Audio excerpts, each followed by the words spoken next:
What's good? What's good? What's good, fans? Thank you guys for joining us for another fantastic week, muggy week down here in Alabama. It was freezing last week. Now it's 75 and wet today. And I don't know about this weather. I thought we was hitting winter, but now it feels like a muggy springtime. I don't know what you guys got going on up there. I see it snowed up in Seattle. It certainly did, Cam. But fortunately, it was just like a dusting, so nothing Um, too major. But it was still real chilly a little holiday sprinkle for you guys, huh? for sure. Yeah, none of that down here. Hopefully, or in the books. I don't hear it anyway. Cleveland, each and every week, man, we start off our show. We got a lot going on this week, man. We got some Major League Baseball topics, the World Cup. How much of the World Cup you watching? Little bit. I mean, I gravitate towards the talent, as you know. So Okay, that's another thing I gotta add to the script. Shit, I should have had that. Excuse me already, guys. I don't know if you caught it last night, but the guys on TNT had a talent versus coaching conversation last night. mm. I don't well, know. what? Oh, Well, no, I don't even want to know. I just want to get into that. Yeah, I don't know, dude. please. I already know what the talent said. You'd be surprised. Oh, really? You would be Well, surprised. that's But I why, got like, enlighten me. yeah. Let me see if I can pull that up though. Cleveland, each and every week, we started the show off with our numbers game, and this week we got December 7th, week 218 of the Voice of the Fan show, of this iteration of the Voice of the Fan podcast. And so when you think of the number seven, Cleveland, who wore that number? Who wore that number best, or who come to your mind first when you think of the number seven? Well, Cam, who comes to mind first is Carmelo when he was trying to resurrect the Knicks organization. Wasn't able to do so, Man, are but you that's the person that serious? comes to mind first. Who wore it best? John Elway. Back-to-back Super Bowls, drop the mic and walk off. Um, John Elway, he wore it better than Michael Vick. How Michael Vick don't come to your mind before Carmelo? Again, what I said, Carmelo's my guy. So that's why Carmelo came to mind first. And certainly Michael Vick is not in the conversation with John Elway. So Carmelo's not in the conversation with Michael Vick. What? He's not in the conversation. Anyway, what is Carmelo like? What at present, like what, 8 all time scoring? and and he played when the And rules were all okay, when the and rules were altered okay, and favored for scoring and for scores. the Yeah, rules. It was hard to score back then, right? when not in 2003. Well, since he's been in the league, the rules are you can't touch nobody, you can't breathe. Wow. Oh, I'm so sorry. This goes back to our previous conversation about the golden age of the NBA because everybody's scoring 30 points a game. Yeah, and that's today. And your point is? Yeah, your point is that you don't want to give Carmelo his credit because it was so much easier to score when he was He's playing a than bust. previous. He's a one trick pony. That's it. It's not a one-trick pony. Huh? It's not a one-trick pony. He didn't do anything else. You can't count on for rebound. You can't count on for defense. You can't count on him for leadership. Okay, well. Okay, go to George Gervin's people and tell them that same thing. What do you now? You're talking about somebody else. I thought you tried to bring up Carmelo like resurrect the Knicks. He didn't do nothing with the Knicks. Stop it. I said he tried. I said he tried. Stop it. He didn't accomplish it, but he tried. And the number 18, you're going to tell me Dave Cowens is online with Peyton Manning now. That's what you're going to tell the fans? No, first person comes to mind is Peyton. Who wore it best? Peyton. Gee whiz, I don't know why you. I don't know why you start.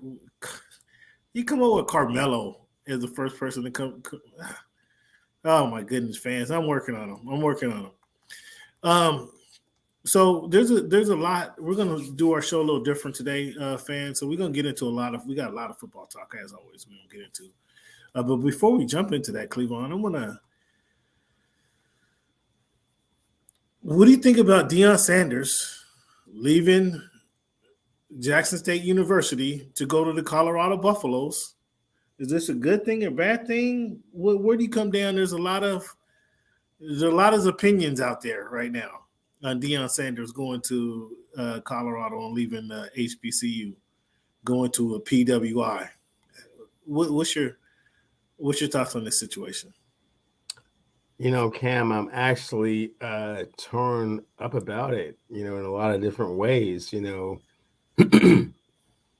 I don't know if you ever had an opportunity to read the book $40 Million Slaves by William H. Roden, but he No, I know what basically you're talking was about, and I just didn't like the comparison between $40 million slaves, but okay, I know what your book you're talking about. okay. And so he basically hit the premise of that was like, okay, well, if all the top tier talent went to HBCU schools, well, then those other schools would always be inferior because of the talent. Mm-hmm. Dion tried to kind of implement a little bit of that into what he was doing there. But if you recall from the very beginning, I always said this was not meant to last because millionaires have other things to do. And I always questioned his commitment to what it is that he was doing. But he got into the coaching and kind of got a little bit of a taste for it. And so it became an opportunity to leverage his talent and opportunity to, higher heights. So, in the beginning, I was very bitter, but I don't really blame him anymore. And, we'll see what we can do in Colorado. Well, why were you bitter? What was the bitterness?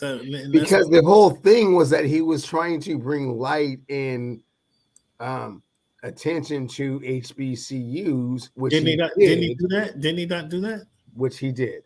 Okay. But then when it came time to, leverage that to something else, that's exactly what he did. So it wasn't like he was really committed to like the cause, if you will. Cleveland, I'm not sure where you at in life financially. I'm not sure why you go to work. I can't answer those questions specifically, but you want to better yourself, right? You get an opportunity. You want to be Yeah, successful. but that's not what Deion is You want to grow. doing, What do you Cam. mean that's not doing? What do you mean that's not what he's doing? Cam, how much money has he made in contract money playing football and How much? being an Yeah, analyst on the good NFL question. Network? And Good question. How much he has he? always How he much you think? always he always can make more. There can always be more. That's not what I'm saying. What I am saying is that I thought that he was committed to the cause. He was committed What to cause? What cause? Help me out. Help me understand the cause. I'm not. the I'm just. cause I'm a little slow.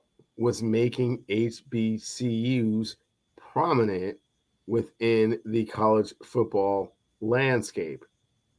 He did not make them prominent. He made them more like, gave them a voice, gave them, like an opportunity to show what they can do. But he parlayed that into going to Colorado.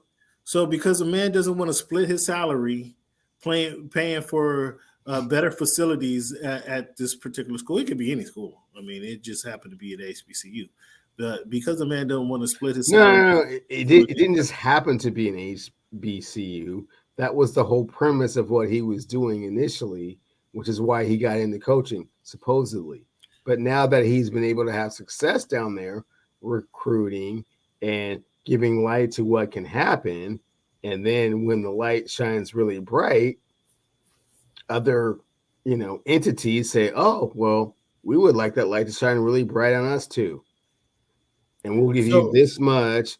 And these facilities are way, way better, which they are. They're way, way better. So come over here. And he said, "Okay, I'm again. I'm a little slow, man. So are you faulting the man for doing a good job and progressing into the next stage of his career? Um, no, no." I'm What I just a what little I what I, confused. what I am saying is that initially the whole conversation was revolving around HBCUs, So and okay, bringing I'm light sorry, to them and Cleva. making them more prominent. But Let me what ask you I a am question. saying is, and again, perhaps I'm reading too much into this, is that there is a ceiling and a limit to it, because there's a ceiling and a limit to what it is that they're able to provide, which has always been the problem. But he was able to have success there. 27-5 at Jackson State, not a So big school. so Cleveland, let me ask you a question. He was there 3 years, right? 3 years, 2019. Um, do you think he would have went to Jackson State University had the Florida State University offered him a job? No. Okay. So it is all about developing and progressing, and you understand that piece of it at least. Yeah, so it was a little bit of a farce with regards to what it was that he was trying to do. Why is it a farce? Did he not bring attention to HBCUs? Didn't He he not certainly bring he attention to certainly did. He didn't certainly he did. They not were on networks that they capture would the not have attention been on previously, have and uniforms, other fresh things, uniform but for the school for the he did players? not make Jackson State like a powerhouse. He did not turn them into So the you wanted University them to of stay there and Alabama make or and you wanted them to stay Clemson there and or Penn compete with State or you wanted them Ohio to compete State, with which Florida is State. which is You want them to stay there like Eddie Robinson did for 35 years no. and compete with Georgia Tech Again, Cam, compete. as I started this conversation, he stayed longer than I thought that he would. Millionaires have other things to do, and this is So not I'm necessarily just trying to dig down. I mean, this has been a big topic of conversation amongst us color folk, and I'm just trying to dig down. You say you were, you know, a little ticked off that he didn't stay longer, and I don't understand that um, the thought process of being ticked off at all. I'm missing that. Again, I'm not the sharpest tool in the shed, but I'm missing why anybody would be upset that he took a career. I mean, took a job that is going to enhance his career. I'm clueless as to why anybody's upset about that because I think that's what we're all trying to do. In any walk of society, we're trying to do stuff to get better. Now, I will say that in the stream, if you any stream that you walk by, there are boulders where the water goes around the stream. There are pebbles, which the pebbles will be pushed down the stream. You need rocks, and you need your guys to stay on a particular team to be stationary. You need your Eddie Robinson to be there. You need Eddie Robinson Jr. to put in his 35-year guy. You need that, but you don't need that same. Every coach in a SWAC doesn't need to be like that. But you need that continuity. Certainly help players. I mean, continuity and all that certainly helps. But the guy can come and grab some attention, bring some attention to the league, bring some attention to the competition, bring some attention. Has there been any coach from the HBCU to go to a Division I BWI and been successful? Has there been one? I can't think of one. Has there been one? not that I'm aware of. No, Cam. So why don't people support the fact that this man now has taken that experience and now is going to move on to Colorado and use that same as he stated. I don't know if you watched any of the YouTube videos they put out, but department, his departing video with the coach, with the players, coach and player, well, just players actually at Jackson State University, and then his introductory to the new players at Colorado. I don't know if you watch either video, but he did say that people were upset about this move, like because he goes to Colorado, that doesn't change the skin color. That doesn't change his purpose of having 65 to 75% people that look like him in the room and helping them mature and develop in life and be successful men after this game. That doesn't change that, does it? So I'm not sure what the anger and the frustration is, because as I stated before, if Florida State offered the man a position 3 years ago, I don't think he would have went to Jacksonville or Jackson State. And therefore, any all this recognition that he did garner over the last 3 years wouldn't have been there. You follow what I'm saying? Yeah, I get that, Cam. But at the same time, the original premise was that he could bring Jackson State to a state where, or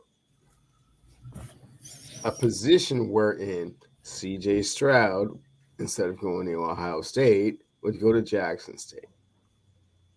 I mean, the top, Will Anderson Jr. said going to Alabama, would go to Jackson State. So in the William H. Roden philosophy, if you were able just to get all the best players in the country that were African American to go to HBCUs, then the SWAC and the MEAC would be like the SEC and the Big 12. They would dominate football. And that's what you were looking for. That's what he initially was saying, like, hey, let's do that. But I was never, and you remember this, Cam, I was always like, yeah, I don't feel his commitment to doing this. Like, this is like kind of like a sideshow kind of thing. I am impressed with the fact that he's been able to assert himself as like a real football coach and really, running a program. But this is like the next step up. We'll see how he does. And, kudos to him for being able to leverage it into that. But from what he was trying to say initially was that that's what he was trying to do. And once you start to establish yourself as that, and you're starting to get top 100 recruits, and you're starting to get people that ordinarily would have gone somewhere else to come to Jackson State, and then you bounce from Jackson State, well, what does that say about the process? But at the same time, like you're saying, on your end, Colorado has much better facilities and can recruit much better players, and when they get there, they can do greater things. So it's a touchy subject, to be perfectly honest. It's like, you don't want to say like Deion is doing something wrong, but at the same time, I thought you were here to do this. So, it's one of those things. Yeah, I just did to do this, and this I thought he did. Could he have stayed there? He brought attention. He brought light to the the conference and to HBCUs, and that's great. But it's like we didn't really want like a house party real quick to like, yeah, HBCUs are tight. Come here. You thought he was going to compete and with then bounce out. You thought he was going to compete with Alabama? Come on, did you really? Did you really think he was going to compete with LSU? Did you think he was really going to compete with the Southern Miss? Did you think that was really about to happen? I thought that there was an opportunity to get some of those players that ordinarily would not have even considered HBCUs and gone to those other programs, just because it gives them such a greater opportunity in life to leverage their God-given athletic ability. But if they all went to that school, wouldn't that school be the most dominant school? I mean, potentially. I mean, you say Okay. you're the one that tell me that talent wins all, but I mean, will they have that coaching? Will they have that recipe for winning Well, big? they would have started with the talent because that's where the talent would have gravitated towards. So now he's taken to Colorado, and we'll see what he can do. Can he out recruit SC and UCLA and all the other schools in the Pac-12 from Colorado? We'll see. I mean, so speaking of that, they turned to social media for recruiting. He's already put it out there. Hey, I need some dogs on the defensive line and offensive line.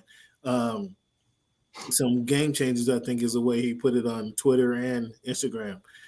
Um, how effective do you think the going to social media is going to be, and do you think he's going to have a problem recruiting?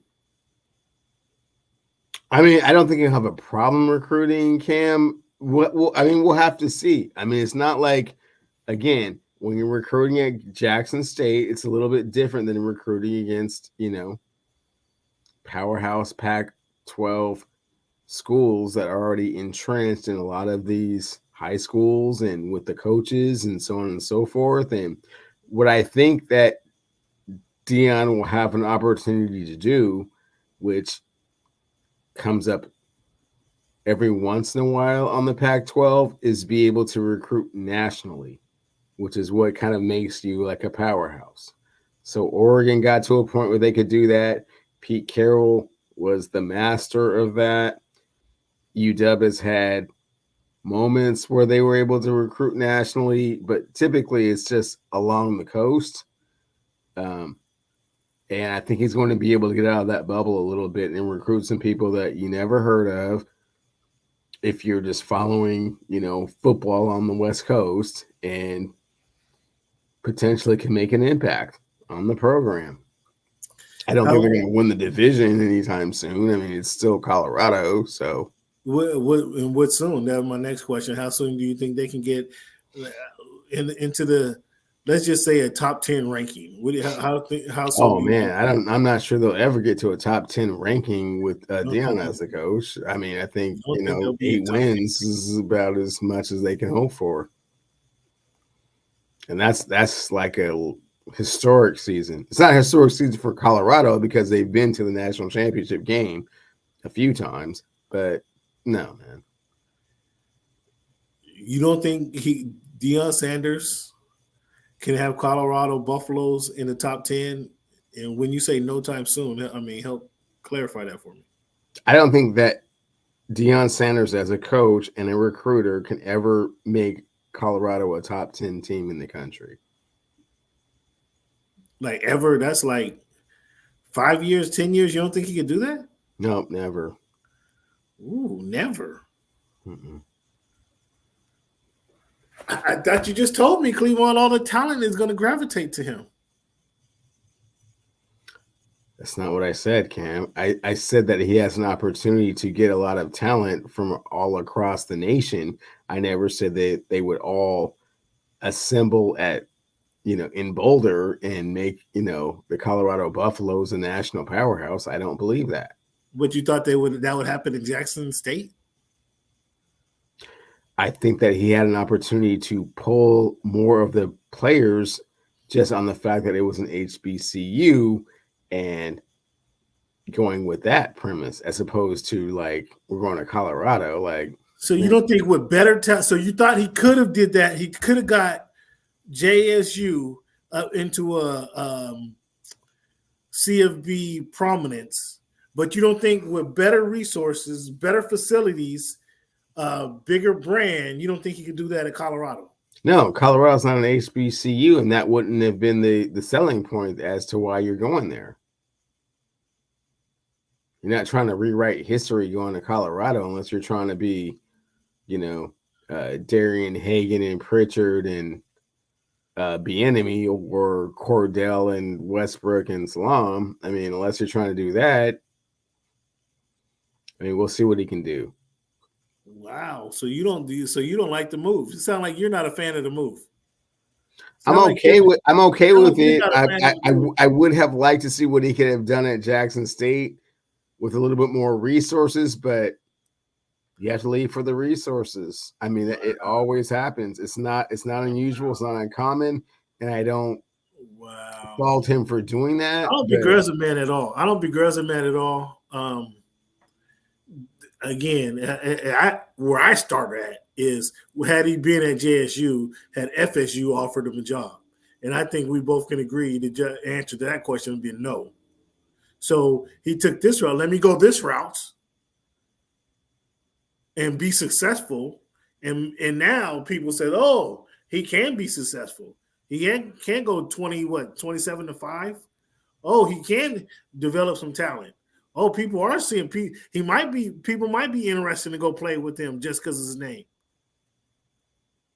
yeah, and I think that it's quite possible that he can leverage this into getting to Florida State.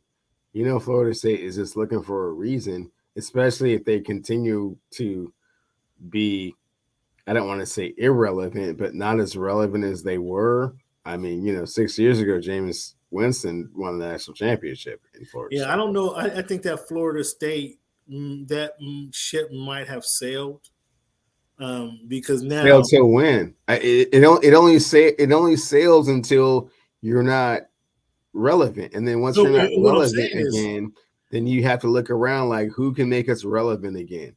And if Deion is going 8-4 consistently at Colorado, yeah, man, come home. But I think, and I don't know this. I haven't talked to Deion at all, so I'm just speaking. I'm thinking because they didn't give him a chance, a shot when he was coming out, and then it was all like, look at his record, look at his the prime U, the failings of prime U. Look at all this other stuff other than it's way too big of a program. It's way too big of a financial ramification to say like, oh, okay, you've never ever coached before, come coach Florida State. I mean, they put that's not realistic. Cleveland, they've been wasting money for years, hiring a coach, let him sign him for a 7-year contract, let him coach 2 years, and then fire him. They still owe that coach a lot of money. So money clearly isn't the issue. Finding the direction. It is the issue when you have to sign another coach and you're, like you said, but they've already done that. They've done that 3 or 4 different times. To some other coach. They've done that 3 or 4 different times. So how many times are you going to do that? Do it again? So this time you're doing it with someone that's never ever had any head coaching experience. That's irrelevant. If they brought him in, it's irrelevant to never ever have had any head coaching experience. What has been their record, Cleveland? You're talking like Bobby Bowden. He's not replacing Bobby Bowden. He's replacing 5 other bums who they're paying 3 of them still. It's not like Bobby Bowden, like they won a champion. You said 6 years ago they won a national championship. How many coaches have they had since that 6 year? 3 already? A few. Yeah, so we're not talking about replacing Bobby Bowden. Like that's who the coach. The coaching experience, they're bringing in a face. Deion Deion in Colorado because of his X's and O's. That's not the case.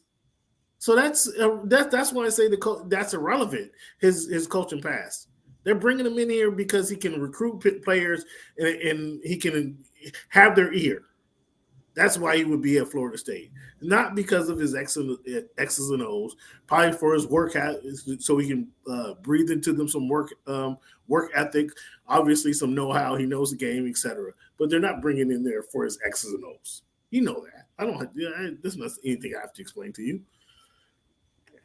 But I think if they were to call, if he was to go 8-4, like that was cool at Jackson State. Do that at Colorado, and we'll come calling. And I think once he does that at Colorado, once he goes 8-4, and then finishes up with a 10-2, then oh boy, I mean, I don't think Florida State is going to be high on that list. Is what I'm saying. I don't think that's one of the first places he's going. Is my opinion. That's my opinion. That would be the first place he would Yeah. go if I don't after he know. made that I think accomplishment. they would call him. I don't know if he would be calling them. Is what I'm saying. Now, if they're Yeah, they're calling him. Coaches don't call other colleges and say, "Hey, I win 10-2. Come holler at me." No, their colleges come to them. again, I don't know that Deion is quick to answer that phone. As he's not answering that call as quick as he was 3 years. He would have 3 years ago, and that's what I'm saying. I don't know. There was no call. That's the whole point, Cam. There was no call 3 years ago. And that's He why established himself at Jackson State, and now he's leveraged that to Colorado. I would think in 3 years, Deion, Florida State, if he's successful at Colorado, will come calling, especially if Florida State is floundering around. well, Now, are you bringing all that talent to Jackson State? No, you're bringing all that talent to Florida State. Yeah, I don't know that he's gonna. He's as accepting. I don't know. Again, I haven't spoken to Deion, but that would be the feeling I get. Is that now when I needed a start, you guys didn't give me a start. Now you want to be after I've established something. When you needed a start, you want to take over one of the most storied college football. Who stunk? You acting like Florida State was a perennial powerhouse. They stunk. The ACC has stunk for years. So let's stop with that. Florida State has been a perennial powerhouse. You don't just go and hire somebody from the NFL Network analyst job to be the head coach of Florida State University. Like Saturday goes from ESPN to coaching NFL. That's weird, right? That's kind of an anomaly, right? And that's even worse because it's at a professional level. Look how that experiment is going. Yeah, you want to be part of that? You want to be part of the people that said like, "Oh, we hired Jeff Saturday, and he won that one game." No, we want to hire the on the sidelines all the time. We want to hire a local star who's well known in the man. I would like to see a little bit more of a body of work. That's all I'm saying, and that's what they were saying. Yeah, and so he showed them the body of work at Jackson State. That's great. At the HBCU, now you're going to step up to the next level of Pac-12 school. Show me the body of work there. Okay, we'll see. Welcome home. I'll be interested if he jumps right on that job in 3 to 4 years. I'll be interested if he does that. And if he does that, then you'll be accurate. What's your thoughts on Aaron Judge getting $360 million over 9 years? Not the biggest salary ever. I think he's third behind Trout and somebody else. But $40 million a year from the Yanks. I mean, it's kind of expected. I would say, right? Sounds about right. Sounds like he didn't really want to leave. I am sure there were other teams that offered him more, but I mean, he was in Florida at the Marlins games. He was in Florida because that's where the Yankees headquarters is, and he needed to sign some stuff after the game. And as you see, after the game, he went right to the combine and signed that $360 million contract and cut out. I mean, $360 million. I mean, the Yanks had to sign him, I think, just for no other reason, just to say we're still the Yankees and nobody's going to outbid us. I think for that reason they had to sign him. It would have been a bad look if he went to San Francisco or LA or San Diego, over a few dollars. It would have been a bad look. So I think the Yankees, they had to sign him, right? They had to overpay for him. I don't even know if they overpaid for him. They just had to establish their presence of authority that they are the Yankees, the most storied franchise in all of professional sports. And he didn't really want to go anywhere else. I mean, if the Minnesota Twins offered him $400, would he have gone? Probably not. Who knows? Who knows? Fred McGriff elected into the Hall of Fame, the Major League Baseball Hall of Fame. Did that shock you? Did that catch your eye some particular way? A little bit, because the Major League Baseball is always so much stringent with regards to their Hall of Fame credentials. Like if this was the NBA, I'd be like, oh yeah, Fred, yeah, cool. I mean, Yeah, NBA it obviously it's a little happens. different. And now the NFL is starting to do it because fans have such an appetite to watch the Hall of Fame, but the Hall of Fame induction ceremony, right? But baseball has always been like, it might be one player, it might be five players, it might not be anybody this year. And they've always been like, it depends on the criteria and how we vote for it. Fred So McGriff, I was like Fred McGriff. Crime Dog was, I mean, he hit some big home runs, man, but a Hall of Famer. He was big for the Braves. He was the only, the Braves on TNT. See Fred McGriff. I mean, that went on It's for even bigger for 5, 6, 7 years. Toronto during their heyday. I mean, before the World Series titles, but yeah. I mean, I don't know. I can't say I'm frustrated or angry. I was just surprised, like Fred McGriff. But it was the senior committee that elected me, and I was surprised by that. I was surprised by Fred McGriff getting into the Major League Baseball Hall of Fame. But something else that caught my surprise was the Mariners is actually making some moves in the hot stove league. The Mariners aren't silent. They trade Winker and Toro for Wong. What break down that move for us, Cleveland, our resident Mariner fan and grasshopper eater. Go ahead, break it down for us. Sure thing. I would have preferred they got Carlos Correa and tried to move either him or Crawford to second base, but understanding that there are salary ramifications to that, and maybe not a good fit, clubhouse wise, I'm okay with the move. Jesse Winker was a problem, and Adam Frazier was not who we thought he was, and letting those guys go, not too bitter about it. Is Kelton Wong the answer? Don't think so, but hopefully he can help with more productivity at that position than we had last year, and maybe that gets us over the hump. Winker was a problem on the field or off the field? Both. Left his bat in Cincinnati, didn't bring it with him, and then it was always just kind of getting into things and kind of trying to be that spark, and that's cool and all, but you have to perform on the field, and then when you don't, then you have a bunch of excuses for why you're not performing on the field, and they just got old.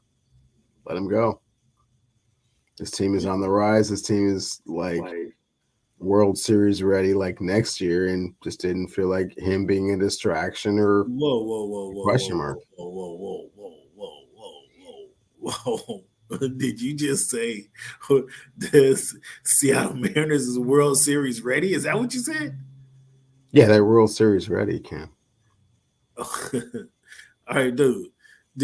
They just broke the longest playoff drought in North America sports. Now you have them going to the World Series next season, Cleveland? Cam, they took the World Series champions to like 20 innings one game. In the other game, but they got swept. Lost on a fluke. They got swept. Okay, well, Cam, I know this is not your strong suit, so you don't really understand what's going on. I mean, I'm just trying to ask. All the pieces are coming together. Don't get all sensitive with me. I'm asking a question. Don't get all sensitive with me. I'm asking you. I'm not getting sensitive with you. I'm trying to explain it from the perspective of who they are and the talent that they've already acquired. They've already gotten Kelton Wong. They've already gotten Teoscar. I would have liked for a slightly bigger bat than Teoscar. But hey, man. So can I hold you to the Mariners making the World Series next year? Quite possibly. No. That's not. Are they going to be definitive? Say it with your chest. Will the Mariners make the playoff? World Cam, Series? it's December the 7th, and all the moves haven't been made. So yeah, there's no way to make a definitive statement one way or the other. Okay, you're not that confident. I'm gonna bring a confident man on the show right now. Okay, yeah, do that. I'm gonna bring. He's not that. Hey, I have to give him credit, Tyler. He did predict the Mariners are going to make the playoffs a full season before they made the playoffs. Now he just tried to say they were World Series ready. I don't know what World Series ready means. But I was trying to get him to say they're going to make the World Series, and now he's choking up on me. I don't know what to do. So let me clarify. They're World Series ready because the top of their rotation is Castillo and Gilbert and Kirby, Does which can that match mean they anybody's win top the of the AL? rotation. Did that They mean they have win quite the American League? possibly the most electric player in the American League in Julio Rodriguez, who will be going into his second full season in the major leagues. And they have a roster that's ready to explode. And they're not done putting together their roster. So when they do, why would I possibly make any type of reclamation as to whether they're going to win the World Series until I know what the end result is of their roster? You just did that 2 seasons ago. When they were eliminated, you said I said they would make the playoffs. So now you're going to wait and see. I said they would make the playoffs. Oh, you're asking me to endorse them to win the World Series before the winter meetings are even over. Like, why would I do that? I'm sorry to bore you with the Mariners. Anyways, bore you with that. Yeah, my man. I mean, I'm trying to the Mariners. I know you feel me, my dude. Tyler, okay, we started the show. You want me to talk baseball? So I will say this. I'm not a huge baseball fan. My knowledge is not on par with y'all about baseball. However, I will say the Dodgers are the best team on the West Coast. They choked in the playoffs, but I do believe that this coming season they'll be a little bit better, and then they will make up and make amends for their choke job in the playoffs. Did Jay Roberts keep his job? Of course. He's won a World Series. I do know that much. Okay, but he has a ring. He has jewelry. He does have a ring, but 3 of these last 4 years has been a disappointment. They've been ended in a disappointing fashion, haven't they? I mean, yeah, but most teams in disappointing fashion in baseball, besides one. Well, there's only one champion. There's only one winner. But yeah, there's a lot of teams happy with what their season is, and the Dodgers kind of expected to win, and they haven't won except for the one bubble. If we I hate when people have to clarify it's a bubble champion. It's a champion. It's a championship. It is. The Lakers won a championship in 2020. I don't care where it was at. Orlando, Phoenix, Mars. They won. Fair enough. We're not going to argue that. What I want to get your feedback, and you're the perfect person to answer this question. We're gonna get into the NFL, and I want to know your thoughts about Staley. Now you and Cleveland are probably more aligned than ever before now. But all this hullabaloo about Deion leaving Jackson State University to go to Colorado. You did a similar thing, if I'm not mistaken, leaving the other HU to go to UCLA. What's your thoughts about What's your thoughts about Deion leaving the HBCU to go to Colorado? Break that down for us. So I will say this. I actually did it backwards. I went to UCLA first, and then I went to Howard. Okay. And, I think as men, especially as Black people, we have to stop, talking down and stop, talking negatively on other Black people trying to develop and trying to move up in their careers or trying to do something positive with their life. And with Deion, why should we judge another man for what he's doing with his own life? He wanted to be a head coach. Now, Jackson State offered him that opportunity, but I will be blunt and honest. As a former athlete of the HBCU, the facilities, the money pumping in, the level of talent, and that's on and off the field, it is not on the same level as PWIs, predominantly white institutions. Right. UCLA, Colorado, Stanford, Yale, wherever, Alabama, it is, you can't argue that. Right. So with Deion, Jackson State was the first, well, I won't say the first, but the best opportunity he had at the time when he had it. And I know a lot of people that said Deion was going to do terrible at Jackson State. He's a terrible football coach. And he proved those naysayers wrong. I know a whole lot of people who thought he was going to fail. He proved those naysayers wrong. And now Colorado and a whole lot of other universities, I won't say a whole lot, but multiple universities offered him a job or wanted to give him a head coaching job. And so he took this job because he said, okay, this is a Power 5 conference. It's a university that they used to be respectable at football. They've been awful now, and he wants to turn the program around. Now, I believe he is going to be successful. If you look at the Pac-12, and especially if USC and UCLA leave in the next few years, Colorado's going to be right in the mix to win a Pac-12 title if Deion gets those recruits, and he's already getting, the transfer portal athletes. They're going to come. People want to play with Deion. So I respect the move. I have nothing bad to say. He's elevating his career as a head coach. That's essentially where I'm coming from with that thought process. I'm wishing the man the best. There's been a lot of talk about he didn't stay in the SWAC long enough to really make a difference when he could have stayed there and he could have changed the fortunes and all this and that. I just think the man, I fall back on, if Florida State offered him a job, head coaching back in 2019, he wouldn't have ended up at Jackson State University. So not at all. All of that extra talk, is a sideshow. But when you talk about the difference in resources, the difference in physical resources, facilities, etc. How soon do you think now that he has those resources, he can get Colorado into, not say championship, into the college football playoffs, but like into a top 10, top 15 ranking in college football? I say every college football coach, when they're starting on a new program, you at least have to give them 4 years, because that gives you an entire recruiting class for them to become seniors, for them to graduate through the program.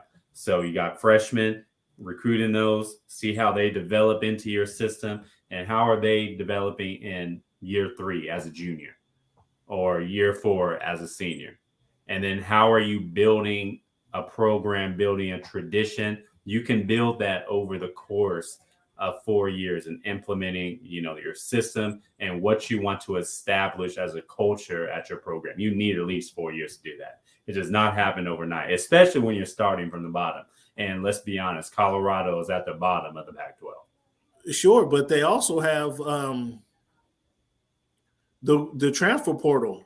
Like he already mentioned, he told half the kids at Colorado to go ahead and get in the portal because you might not have no room here. So I think that should speed that process up, right? It can, and you're right. It can expedite the process, but you can't rely on the transfer portal. Now, that is definitely an extra avenue that helps you. However, to build a program, you need to have people coming in as freshmen. To build a culture. Because if you're getting athletes as a junior, they're in and out like this. Yeah. And if they're really good, they might be out in 1 year after one season if they're a junior and go to the NFL. So to build establish a culture, establish a program, you need kids there for at least 3 years. Now, you're in Southern California. What is the talk now? I thought there was going to be, when I left there a few months ago, there was supposed to be a meeting to block the UCLA move into the big whatever it's called, Big 15 or what it's going to be, or whatever. Did that ever happen? Did they have that meeting? Did the state because they're a state school, was supposed to kind of figure out like exactly why they're trying to hold them back. Did that ever happen, or are they actually gone? So I don't know if it's officially happened, but I know they're still in the process of trying to block UCLA from going to the Big Ten. I know the University of California says UC system does not want UCLA to leave. Right. I mean, you can argue, I think they're the premier school in California. I don't care about what you say about USC or Cal or Stanford. UCLA, when you talk about academics, athletics, and just prestigious, UCLA is probably the number one school known in the country. If you look at, if we're being honest. So right. The UC system does not want UCLA to leave. And I know they're trying to see and exploring different avenues to keep them in the Pac-12, but it's going to be an uphill battle for sure. Is there anything locking them into the UC system? Are they like financially or anything like that? I don't know. Yeah, I don't know for sure. I know they're under contract through the next couple years. Right? Yeah. Right. Okay. All right. That's still an interesting turn of events because USC and UCLA finally agree on something and both lead the Pac-8. That's trouble. That's trouble. Again, Tyler Dragon from USA Today. I'm trying to say UCLA from USA Today. Thank you for taking time to join us, man. We really appreciate you having you on the show again. It's a big weekend in LA football. The Raider fans are running around their racket. You see a lot of black and silver out. There are probably some of the flags on the cars right now after they beat the Chargers last week. Now they get a chance to double up and smack the Rams around this week. What's your thoughts on the Raiders? Their season kind of had a bad start to it. Now they're coming around and winning some games. Carr and Adams is hooking up now. What's your thoughts on the Raiders and Josh McDaniels? Has McDaniel saved his job?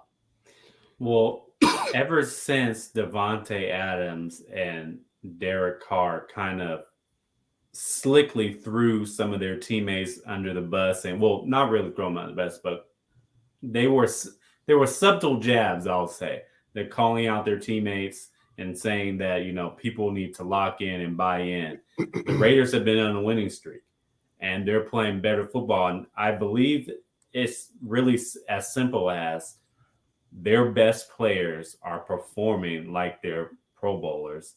And then Derek Carr is giving the football to his best players. I mean, you look at the win against the Chargers. Devontae Adams had 12 targets, over 170 receiving yards, and Josh Jacobs. The Chargers can't stop the run at all. We know this. They're historically bad at stopping the run. So give the football to the NFL leading rusher and let him cook. And that's what they did. And so the Raiders, on paper, they have as much talent as anybody in the National Football League. Because you look at what they did this offseason, they underachieved to the start of the year. They should not have been where they're at. And now they're starting to live up to expectations. And that's simply because they have more talent than a lot of other football teams, especially at the skill positions and the positions that can create the most impact. You look at their pass rushers, Max Crosby, Chandler Jones. They're strong. They should be two of the best pass rushers in the National Football League. Denzel Perriman, one of the better linebackers in the NFL. Now, their secondary leaves a lot to be desired, but if you have two of the best pass rushers in the NFL, you can make up for a secondary that maybe average at best. And then on offense, their offensive line is suspect, but, they're rounding the form a little bit. We know Derek Carr, he's a mid-tier quarterback, make Pro Bowl some years. And he has a connection with Devontae Adams. They broke records at Fresno State. Now, at the beginning of the season, I feel like he was pressing a little bit. Sometimes he was trying to force the football to all the other receivers and trying to prove to people that he can pass to Waller and pass to Renfro and then also pass to Devontae Adams. But now when Renfro and Waller are out, he's like, okay, well, Devontae is my only reliable receiver, so I might as well throw to him. And it's proving to working. And then Josh Jacobs is also motivated because he's playing a contract year. So he's running hard. He wants to be paid in the offseason. And you see him, performing at a really, really high level as the NFL's leading rusher now. So I just think it's not a complex answer. They are performing how we thought they should have at the beginning of the season because their skilled players and their best players are performing how we thought they would when they formed this team together. Do you pay Josh Jacobs? Am I paying Josh Jacobs? Do you pay Josh Jacobs? No, because I'm paying Devontae Adams a whole lot of money. I'm paying Derek Carr a whole lot of money. I'm paying Max Crosby a whole lot of money. I'm paying Chandler Jones a whole lot of money. I'm paying Darren Waller a whole lot of money. I'm paying Renfro a decent amount of money. You see all this? There's a salary cap now. The Raiders can't afford him. And I know there's going to be some team that overpays for Josh Jacobs. And you look, I love running backs. I was a running back. And I respect how they need to get their money and they have a short shelf life. But if you look at the history and you look at the trend, running backs wear down fast. Sure. Yeah. And yes, he's on the good side of 30, but eventually he's going to wear down fast because running backs take the most hits out of anybody else in the National Football League. And eventually, Father Time is undefeated. You're not going to be as fast. You're not going to be as explosive. Your cuts are going to be slower. And he's going to lose a half a step. And most time they don't live past their second contract. Exactly. Look at Ezekiel Elliott. Ezekiel Elliott is still effective, but he's not. Yeah. I mean, everybody right. said Zeke was top 3 running back in the National Football League. He Clear cut. Now is Zeke not? Now is Zeke top 10 now? Yeah, you can make a case he probably not. He's not even the best running back in this team anymore. No, exactly. You're right about it. It goes fast, or life comes at you fast as an NFL running back. But if they don't sign him, you're going to bring in a rookie to play with this talented team that you have? Man, you look across the National Football League, and unfortunately, teams have a salary cap. This isn't baseball that we just started talking about. Right. The Raiders have a salary cap, and they're paying Devontae Adams top dollar. They're paying Derek Carr a whole lot of money. Waller is getting paid a significant amount. And then on the defense, we just talked about those pass rush you got to pay. I might have you going to restructure somebody's contract? I might have to have the conversation with one of those guys. Who? It's not Devontae. Waller. Waller, you play. How many games you played this year, big dog? I mean that's true. But that Waller's agent, contract? If I'm not mistaken, is Drew Rosenhaus. Oh. And Drew Rosenhaus is not going to buy that. I'm going to tell you that right now. He don't answer the phone. He don't answer the phone. All right, man. So Cleveland has said for the last couple of weeks that Brandon Staley is coaching for his career as a Chargers head coach. The rest of the season, he said this 2 weeks ago. Every game. And then he went out and we just talked about the Raiders put it on him. Although it was a close game for a minute. Excuse me, not take that back. That wasn't a close game. The Chargers had a fight to make it respectable. You talked about their defense. He talked about wanting to win the line of scrimmage last season. Obviously, they had the injuries to the offensive line. I think everybody's missed game on their offensive line. But you said it yourself. Injuries are a part of the game. Where do we stand where do you guys stand? I know Cleveland wants him out of there. Where do you stand? You said this might be it for him. I was blown away when I heard that in training camp. At 6-5 or 5-6, where do you guys stand, or where do you stand, Tyler, on Brandon Staley and his comfortability right now?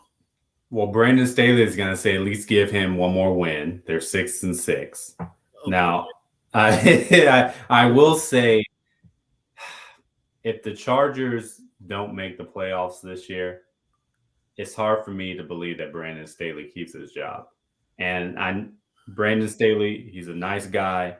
I have a lot of respect for him. He's smart.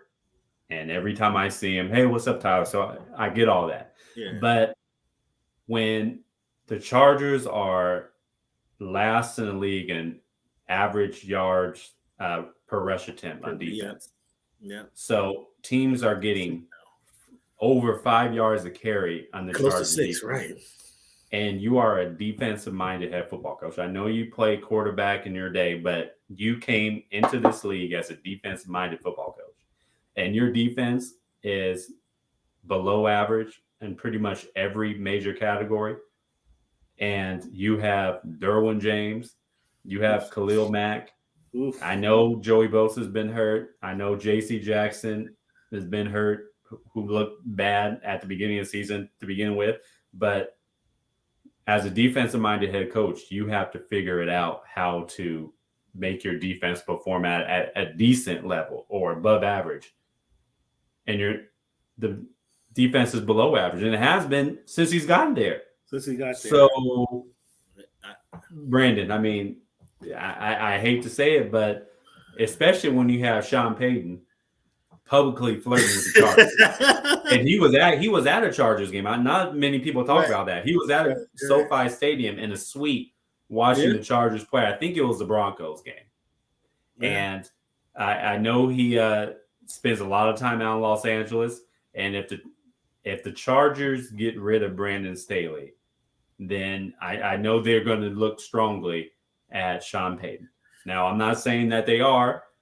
If the Chargers win this weekend against the Dolphins, I think you're a Dolphins fan too, if I'm not mistaken. I'm a Dolphins fan. So if the Chargers make the playoffs, Brandon Staley's fine. But I think this is a make or break season for the Chargers to make the playoffs and Brandon Staley, because they invested a whole lot this offseason on building talent on both sides of the football. And if they miss out in the postseason, it was a failure. Cleveland, you got anything you want to add there? You got anything you want to add there, Cleveland, or you want to give them a round of applause for agreeing with you? Basically said everything you said last week. So much for speaking the truth that I have been saying for several weeks now. Me and Cam go back and forth about how Brandon Staley has his biggest strength is developing the culture, which has been great. They have turned over. They have a new leaf. They have a mentality. They have they're a togetherness. I have always said that it looks like that works great in practice. It works great in your mindset. And then when it gets to the game, it does not translate. And subsequently, they don't win games. And then they get into situations where coach wants to instill confidence in the players by doing certain things that maybe are not necessarily the right move at the time, but he wants to invoke this confidence in them that they may or may not have, and given the situation may or may not be the right call for what's going on.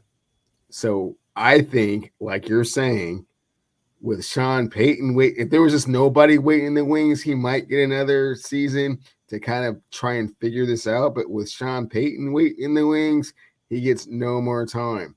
And when you have the quarterback that is going to break our guy, Dan Marino's record, and you don't have any playoff appearances to show for it, that's just not a good look. And then when you talk about culture changes, I immediately go across the country to that dude with the green and white. Saleh has changed that culture. Like, they are behind that guy. That is their leader. That quarterback that says weird stuff. Yeah, you just don't have to come to the building at all. We'll start the third stringer and be just fine. I was watching the Minnesota game. They were 4th and 1 from the 1, didn't get it. That dude went to his defense, said, hey, that's okay. I got 3 timeouts. You're going to stop them. We're going to get the ball back, and we're going to keep rolling. Everybody said, oh, okay, that's what we're going to do. I don't know if they fall behind Staley the same way that they fall behind Saleh.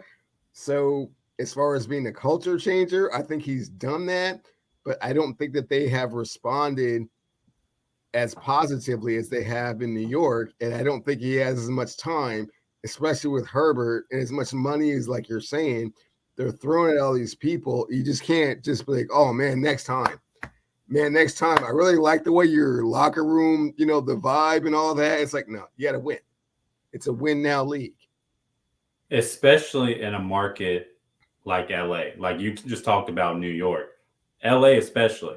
The Chargers and the Rams, they have trouble filling that stadium and filling the stadium with their fans. And if they lose, it's going to be even worse. You have to win in a market like LA to build your fan base, keep them interested, and keep them coming to the games. And that adds to the pressure.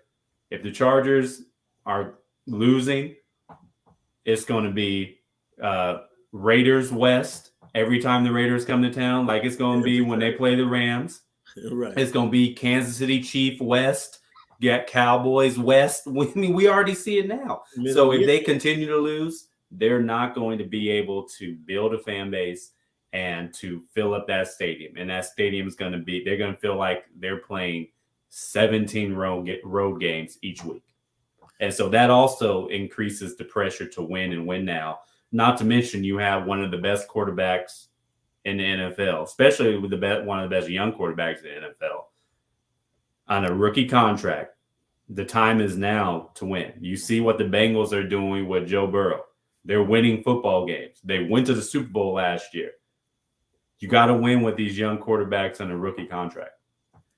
But they bring in. I think this is his last year on the rookie contract. Next year they'll re-sign him over the summer, right? Or will they? Next year will be his final year on a rookie contract. Next season, so they'll have. So they got this season and next season. So they bring in Sean Payton. Sean Payton's going to need a year or two to get his guys in there to get his momentum, get his culture built. They're still not going to be winning. Then I wouldn't expect them to turn around and win the next year.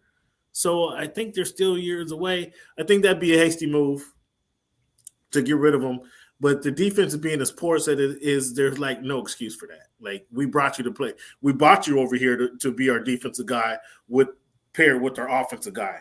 Like, there's no explanation for that, really. I was wondering last year, like, how come their defense went from, I think it was 4.9 at the beginning of the season to 5.4 at the end of the season, and now it's just it hasn't got any better. It's only gotten worse. So I was confused about that.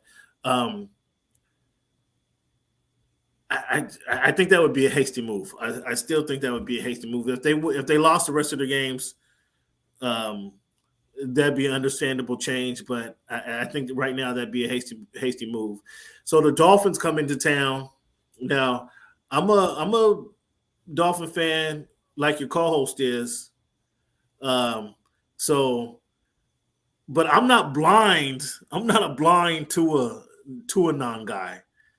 Although I do feel the Dolphins should win. The Dolphins should win on Sunday. They should win on Sunday. I mean, if number 26, Samuel Jr., is your best cornerback, I mean, I love his feistiness, but he's 5'6".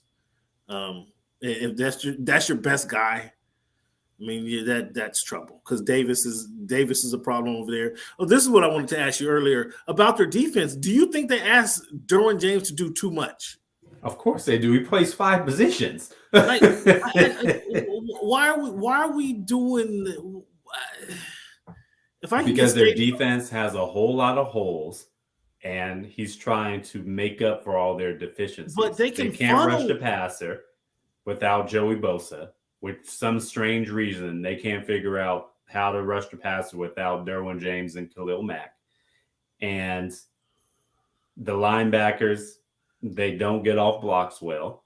They're fast, but they don't get off blocks. Murray is the only fast guy. Tranquil surprised me. I mean, he's just a hard worker. He's fast-ish for a linebacker. Tranquil is?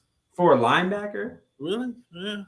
I mean, he's not great, but he's decent he's like you say, he's a hard worker. He's a glue guy, but they struggle to get off blocks.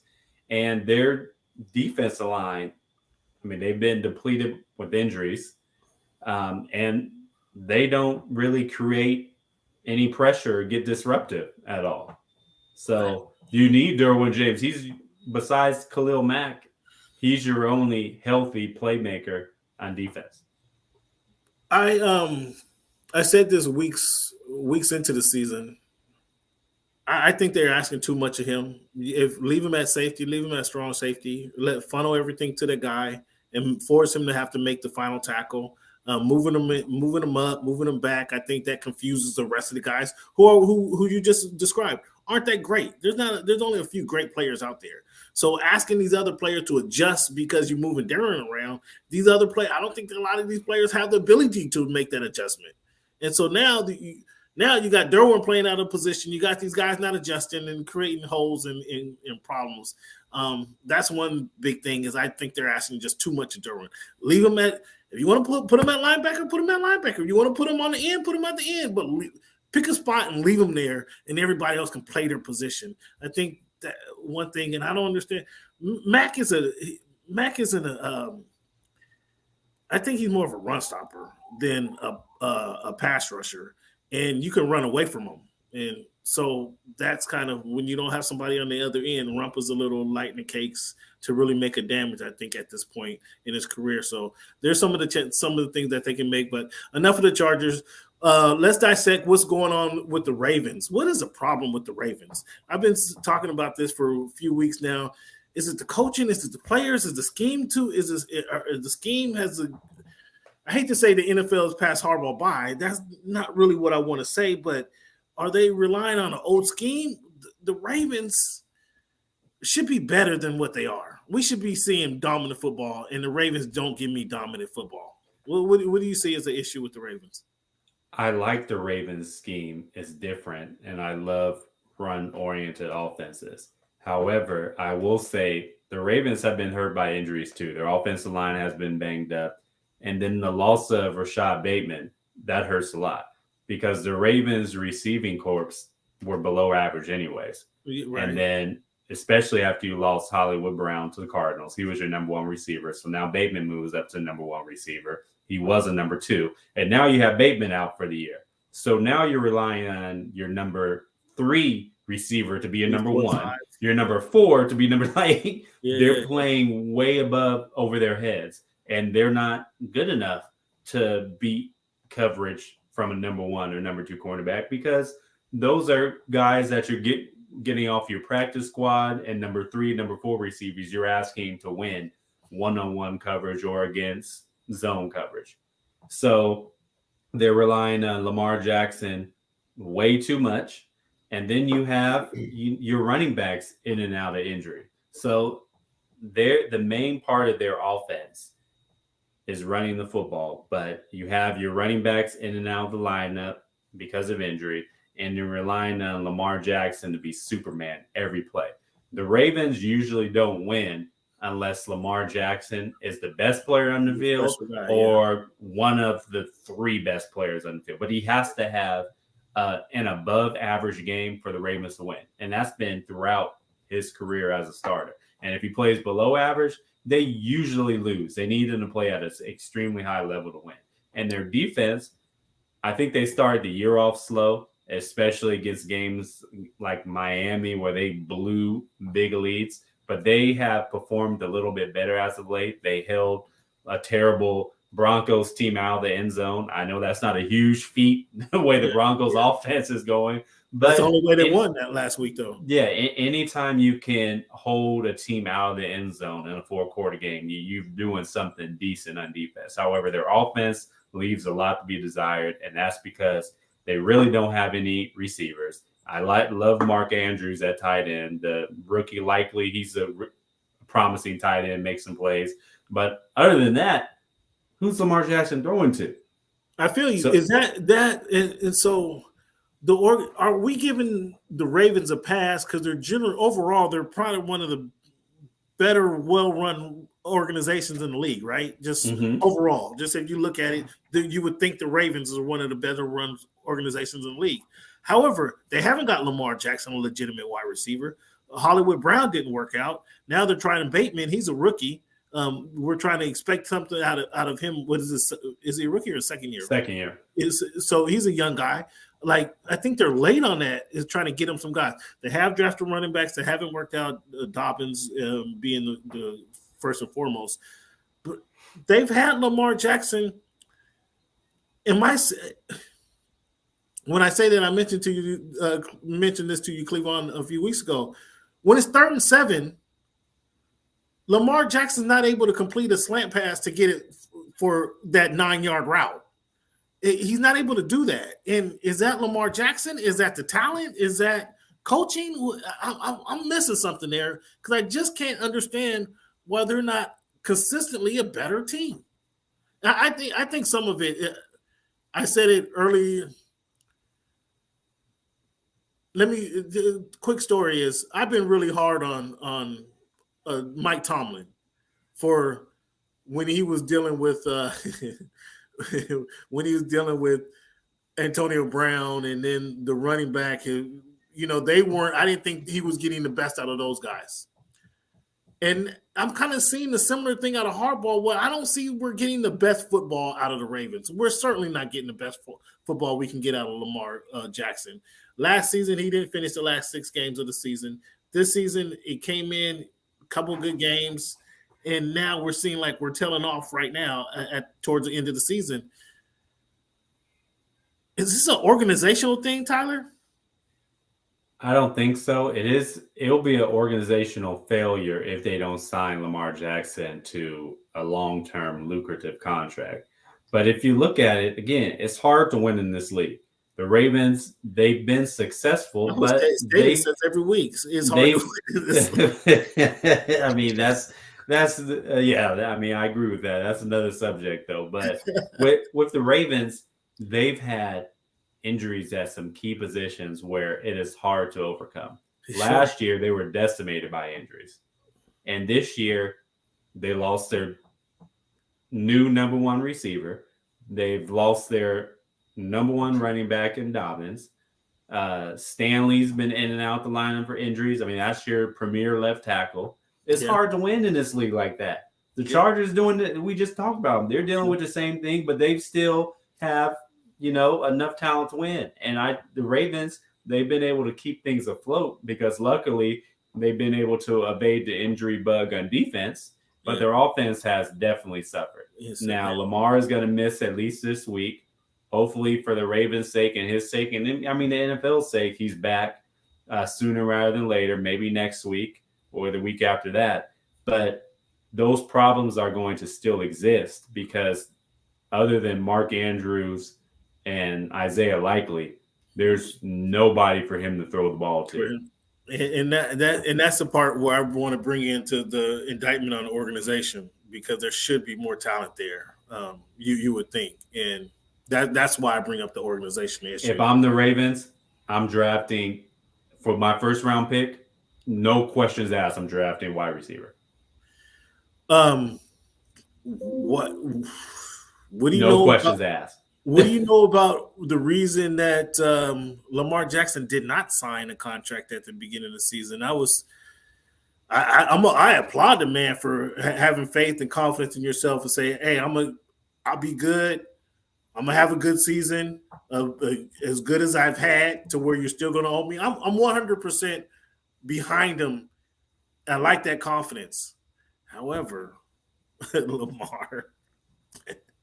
We're talking about $250 million. They didn't offer him $250 million. I'll tell you that right now. They didn't offer him that. I mean, if he'd have sat out at the beginning of the season, game 1, they had to go in deep in their pocket and pull out the lint to sign him because they, as you're telling, they have to do it this year. If he'd have did it, why was 100% healthy? I mean, he's deserving of that type of contract. But now that the season has gone as it has, he's injured, they're injured. They're not in a hurry to pay him top dollar. They should. Okay, they built the entire offense around him. Yes, you're right. You're absolutely. He's the face of the franchise. You're right. You're right. But with him as a face of a franchise, how far have they gotten? They've gotten to the playoffs. He's won a playoff game. He's won an MVP. A playoff game. The MVP boy, that dude, what, 2016? He won MVP. that was I a mean, long you can't time take that away from him. I'm not trying to take it away from him. I'm just saying it was a long time ago. We're not talking about MVP like 2 years ago. I haven't seen MVP performance in a few years now. I mean, and you said that is true, but you said it yourself. He has to be great for them just to win a game. But is that his fault or the organization's fault? And that's what I'm saying. That's what I'm saying. Is it doesn't make sense now. We blow our wad paying him, and we can't really bring in these other talents. I don't know, man. It's a tough situation. It is, but it's a tough situation. It's a situation that every team faces, and I think Lamar Jackson and Ravens brass, they have to meet somewhere in the middle. Lamar Jackson has looked at Deshaun Watson's contract and like he's getting $230 million guaranteed. I'm more accomplished than him. He probably feels like he's a better football player than him. Yeah. And that's not even touching all the off the field issues Deshaun Watson comes with. So he's looking at that, and Deshaun Watson got $230 million. So Lamar is like, okay, you need to match that or do me better. And the Ravens are looking at it like that's an outlier contract. That contract is never going to be done anymore. And that shouldn't be the ballpark right there. And especially if you want to build around Lamar, it's going to be hard to build around your franchise quarterback when you're paying him in excess of $200 million. The Bengals are going to go through this too, because they got to pay Joe Burrow, but then T. Higgins is going to be out the door. Yeah, right around the corner. And guess who T. Higgins' agent is? Drew? The same agent as Deshaun Watson.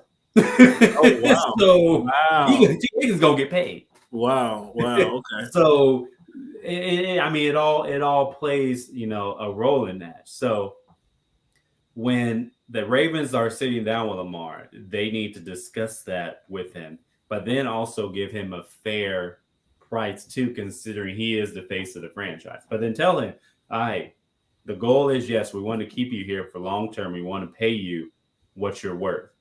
But then also that is going to have a domino effect on the rest of the roster. And if you want another receiver, we have to be able to pay him a pretty good penny too to come here. And then the offensive line, everything. And it's not, this conversation is not unique to the Ravens. All organizations have this. But Lamar has to realize that. And I think Joe Burrow is going to realize that too, and he's not going to ask for top dollar. And not saying Lamar is asking for top dollar. And Justin Herbert, they're going to have a conversation with him too. And okay, we got to pay X, Y, and Z as well, and we don't want to cut X, Y, and Z either. So can you take just a little bit less and not look at Deshaun Watson's contract as a North Star? Yeah. Speaking of those Bengals and Joe Burrow, how much they've beaten the Chiefs 3 of the last 3 in a row, right? The last 3 times they played them. I still think if the playoffs started next week, I would take the Chiefs over the Bengals. Where were you on the Bengals? I agree with you. I would take the Chiefs. However, the Bengals aren't scared of the Chiefs. They get up for the Chiefs. They know they can beat the Chiefs. They are very confident against that football team.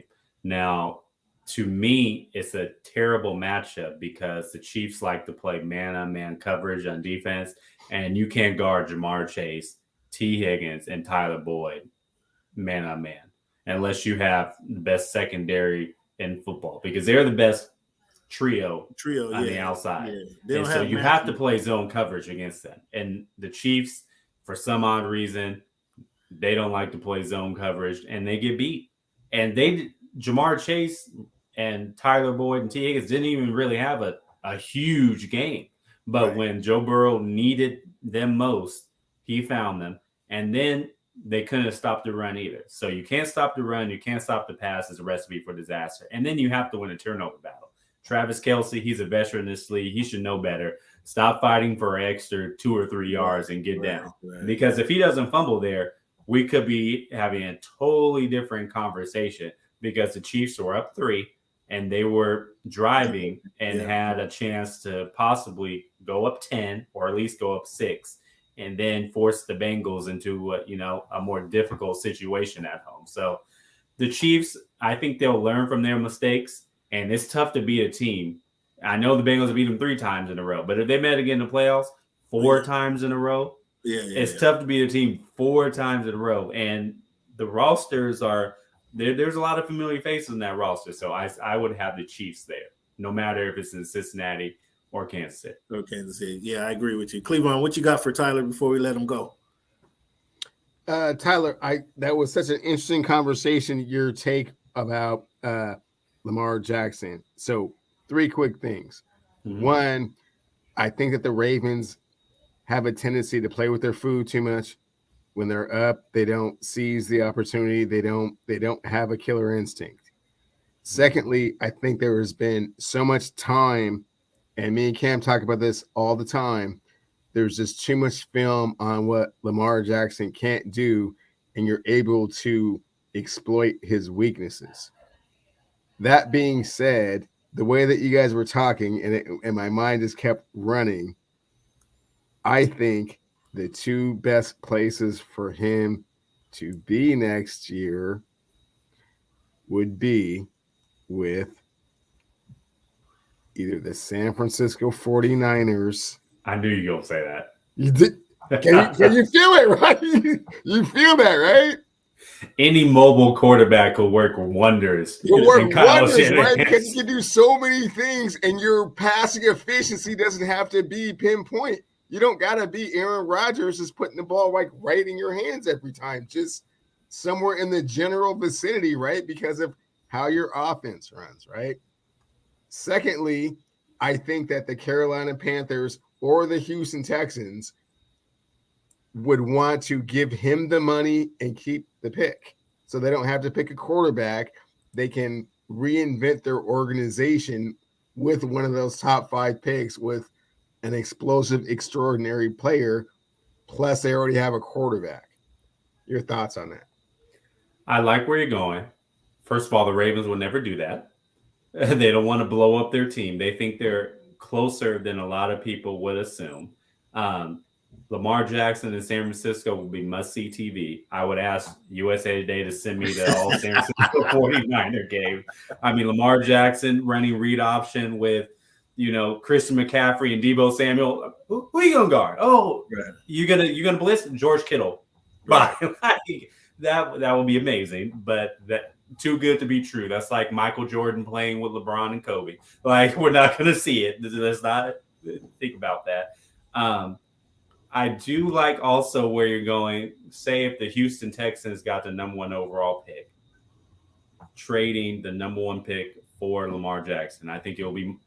The Ravens will ask for more than that, surprisingly enough. And I don't think the Ravens would do that. But if I'm Houston, I do that because you know what you have in Lamar and Bryce Young, CJ Stroud. You don't really know. They're not a guarantee. We think they're going to be good, but they're not a guarantee. Carolina, that's the one I don't like. I think Carolina is further away than a lot of people think, more than their record would indicate. I do like DJ Moore. I think they have, some talent on defense, but they still are, I don't like their offensive line. Without Christian McCaffrey, who's running the football for you. So I don't really like that pick. I think really going back to my original point, Lamar Jackson and the Ravens need to have an honest conversation in a room with him and his mom, because he doesn't have an agent, and whoever advises him, and Ravens ownership, Harbaugh, and all the decision makers, and have an honest conversation about the direction of the franchise and where Lamar Jackson sees himself in the near future and 5-10 years down the road. Because eventually also, not many people are talking about this, Lamar Jackson is going to have to change a little bit and adapt to his age. And this is kind of to my point of him not able at this year, 6 years in the league, 5 or 6 years in the league, he's not able to just make plays. Like 3rd and 7, make a play, get a first down. Like, and we're not talking about roll out and run for the ball. Hit your receiver in stride. Make these receivers that you do have out there, make them better. I haven't seen that from Lamar Jackson. That's a whole we belabored that one too long, but I thank you for your feedback. Speaking of those same Niners, though, Jimmy G may not have to get surgery, so he might come back. As a Dolphin fan, it was frustrating to see Mr. Irrelevant just riddle my team. Like, we made no adjustments. We just kept coming for him. I mean, I understand you blitz the quarterback, but why not throw – hey, you blitz him 4 plays in a row.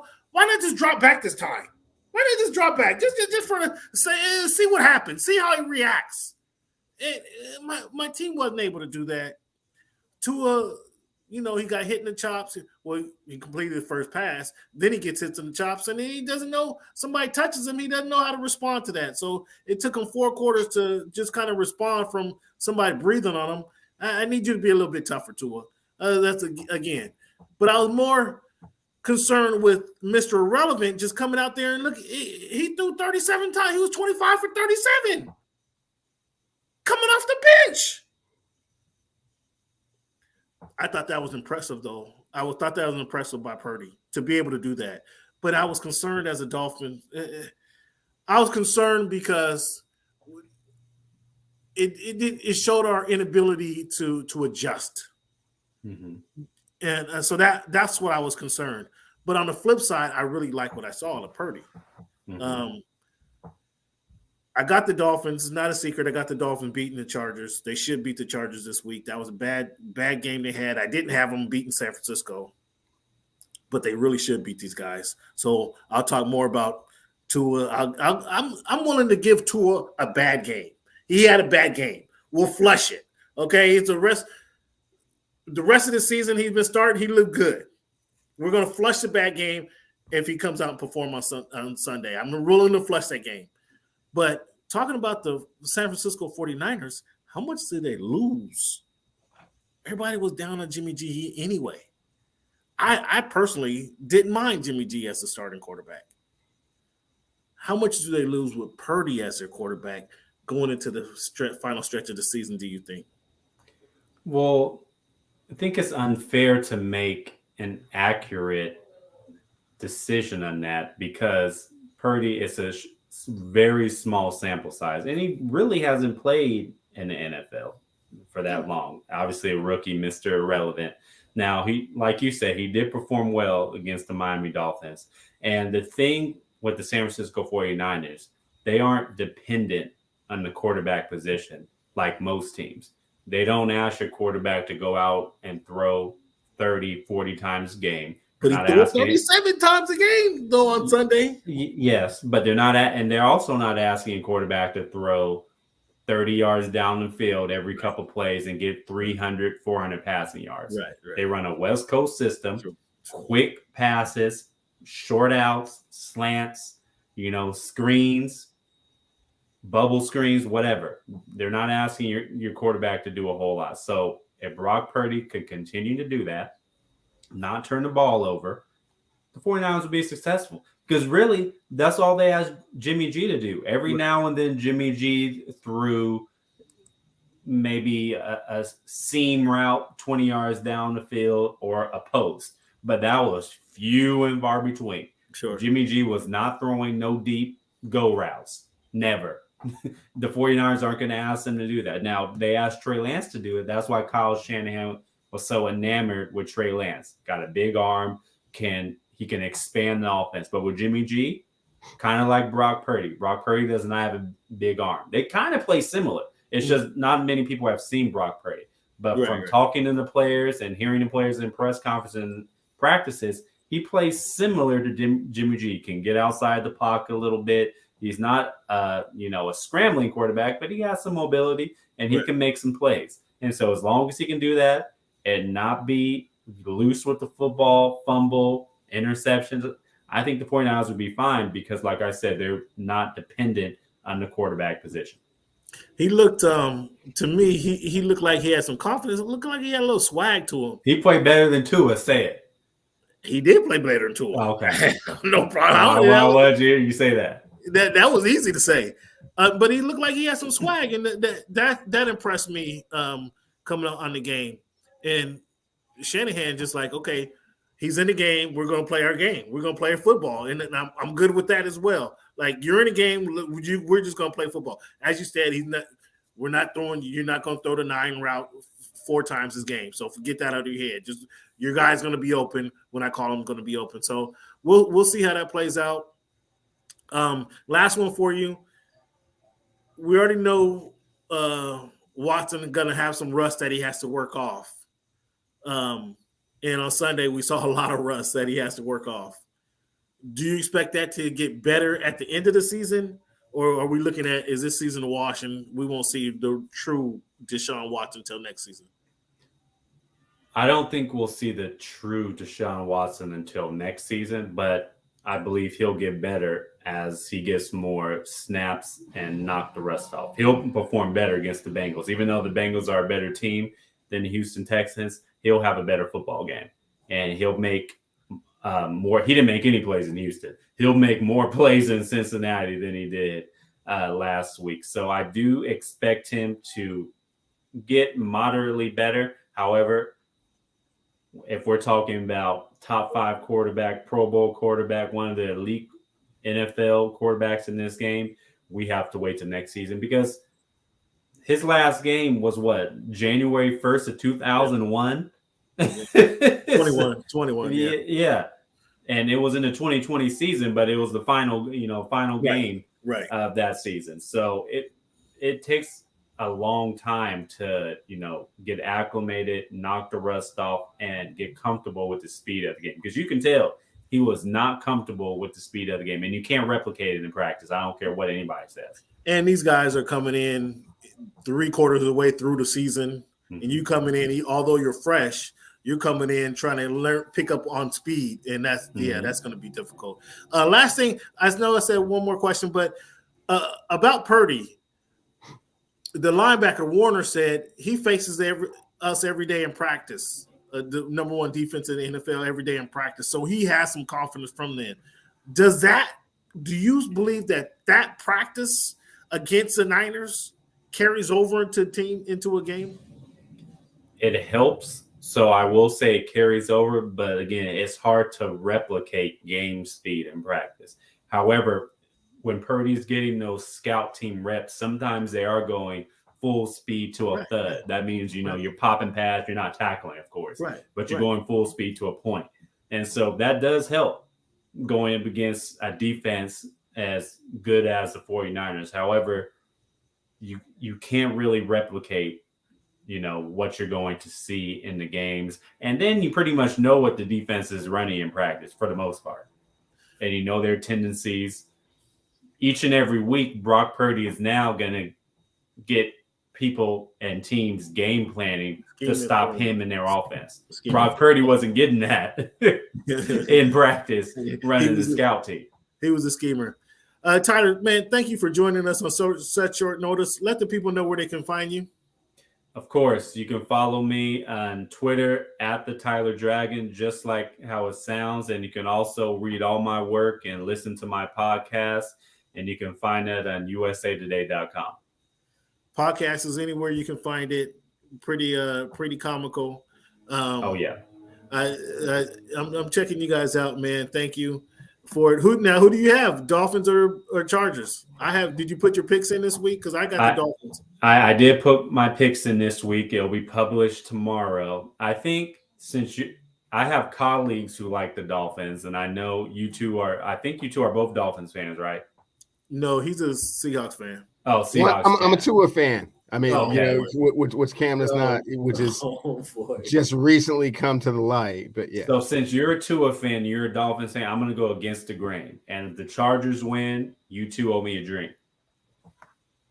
Done, dilly. And so that means you owe us a double. And then if the Chargers lose, I owe you two a Shirley Temple. Mr. Dragon, thank you for joining us, man. Appreciate your time as always, and we'll talk to you soon. All right. Thanks for having me on. I enjoyed it. Have a good All one, right, guy. bro. All right, man. You want to take a break or you want to go into our picks right now? Quick intermission would be great, Cam. Yeah, that'd be. Let's take a quick one. Okay, right on.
What's up? What's up? What's up, fans? I want to thank you guys for hanging in there with me. Those of you guys hanging in there with us, appreciate it. Trying to bring you guys some, feedback from different people around the league, different people that I met along the way, and hopefully we can, just expand everybody's horizon. So that's why I have the guest on. Thank you guys for hanging in there. Hit us up at _ voice of the fans, at _ voice of the fans. Hit us up. Let us know who you enjoy having on the show. We've had everybody from Nick Cottrell, the writer from SI with Los Angeles Chargers, obviously USA Today, Tyler Dragon. We've had Rashawn on, Mr. LA. We had Joel on, the Commissioner Joel. So we had several people on. Let us know who you guys enjoyed. We had Mr. Tim Parker on. Who do you enjoy? Who have you enjoyed the most on the show? Who would you like to see again on the show? Please let us know at _ voice of the fans. That's at _ voice of the fans. Hit us up because it'll make you guys part of the show. And again, thank you guys for tuning in and sticking with us. Cleveland, what impressed you most this week? In the NFL? In the NFL, I'm sorry. The way the Cowboys just dominated the Colts, really? Colts are the Colts. Come on. I mean, I'll give them credit for doing it. They didn't let up. They didn't let up. They just kept browbeating them, which is impressive. The Colts. I was more impressed. I was more impressed with the Vikings beating out. All of a sudden, you're a Jets fan. I was more impressed with the Vikings beating the Jets than the Cowboys beating the Colts. So, ironically, I was more impressed with how how the Jets did not quit. And, they were just in this fight till the 15th round. I mean, okay, they play hard. Yeah, they play hard. Not impressed. I mean, they're kind of sort of should have almost won that game if you were actually watching the game. Yeah, I mean, they play hard. They're playing without their number one quarterback, obviously without their number one running back. So, yeah, they play tough football. Okay, I'll give them that. They probably should have won, but, I mean, that could have went either way. But I was more impressed with the Vikings actually winning that game. The Bengals hanging on to beat the Chiefs. As I mentioned, I love Joe Burrow. They have a well-rounded game. They're getting into game shape. It looks like that's what Joe Burrow said after the game. It looks like it's December. They're rounding into football shape now, so they're showing what they are. However, I would still, as I mentioned, have the Chiefs if they play next week in the playoffs. I would still have the Chiefs to beat the Bengals. Now they could surprise me, and I wouldn't be disappointed if the Bengals stepped up and did this thing again. But I'm more confident in the Chiefs when it's time to shine, especially considering what happened last year when the Chiefs, as you mentioned, like to say they play with their food a little bit. How do you think Von Miller, him going down, impacts the Bills, or does it?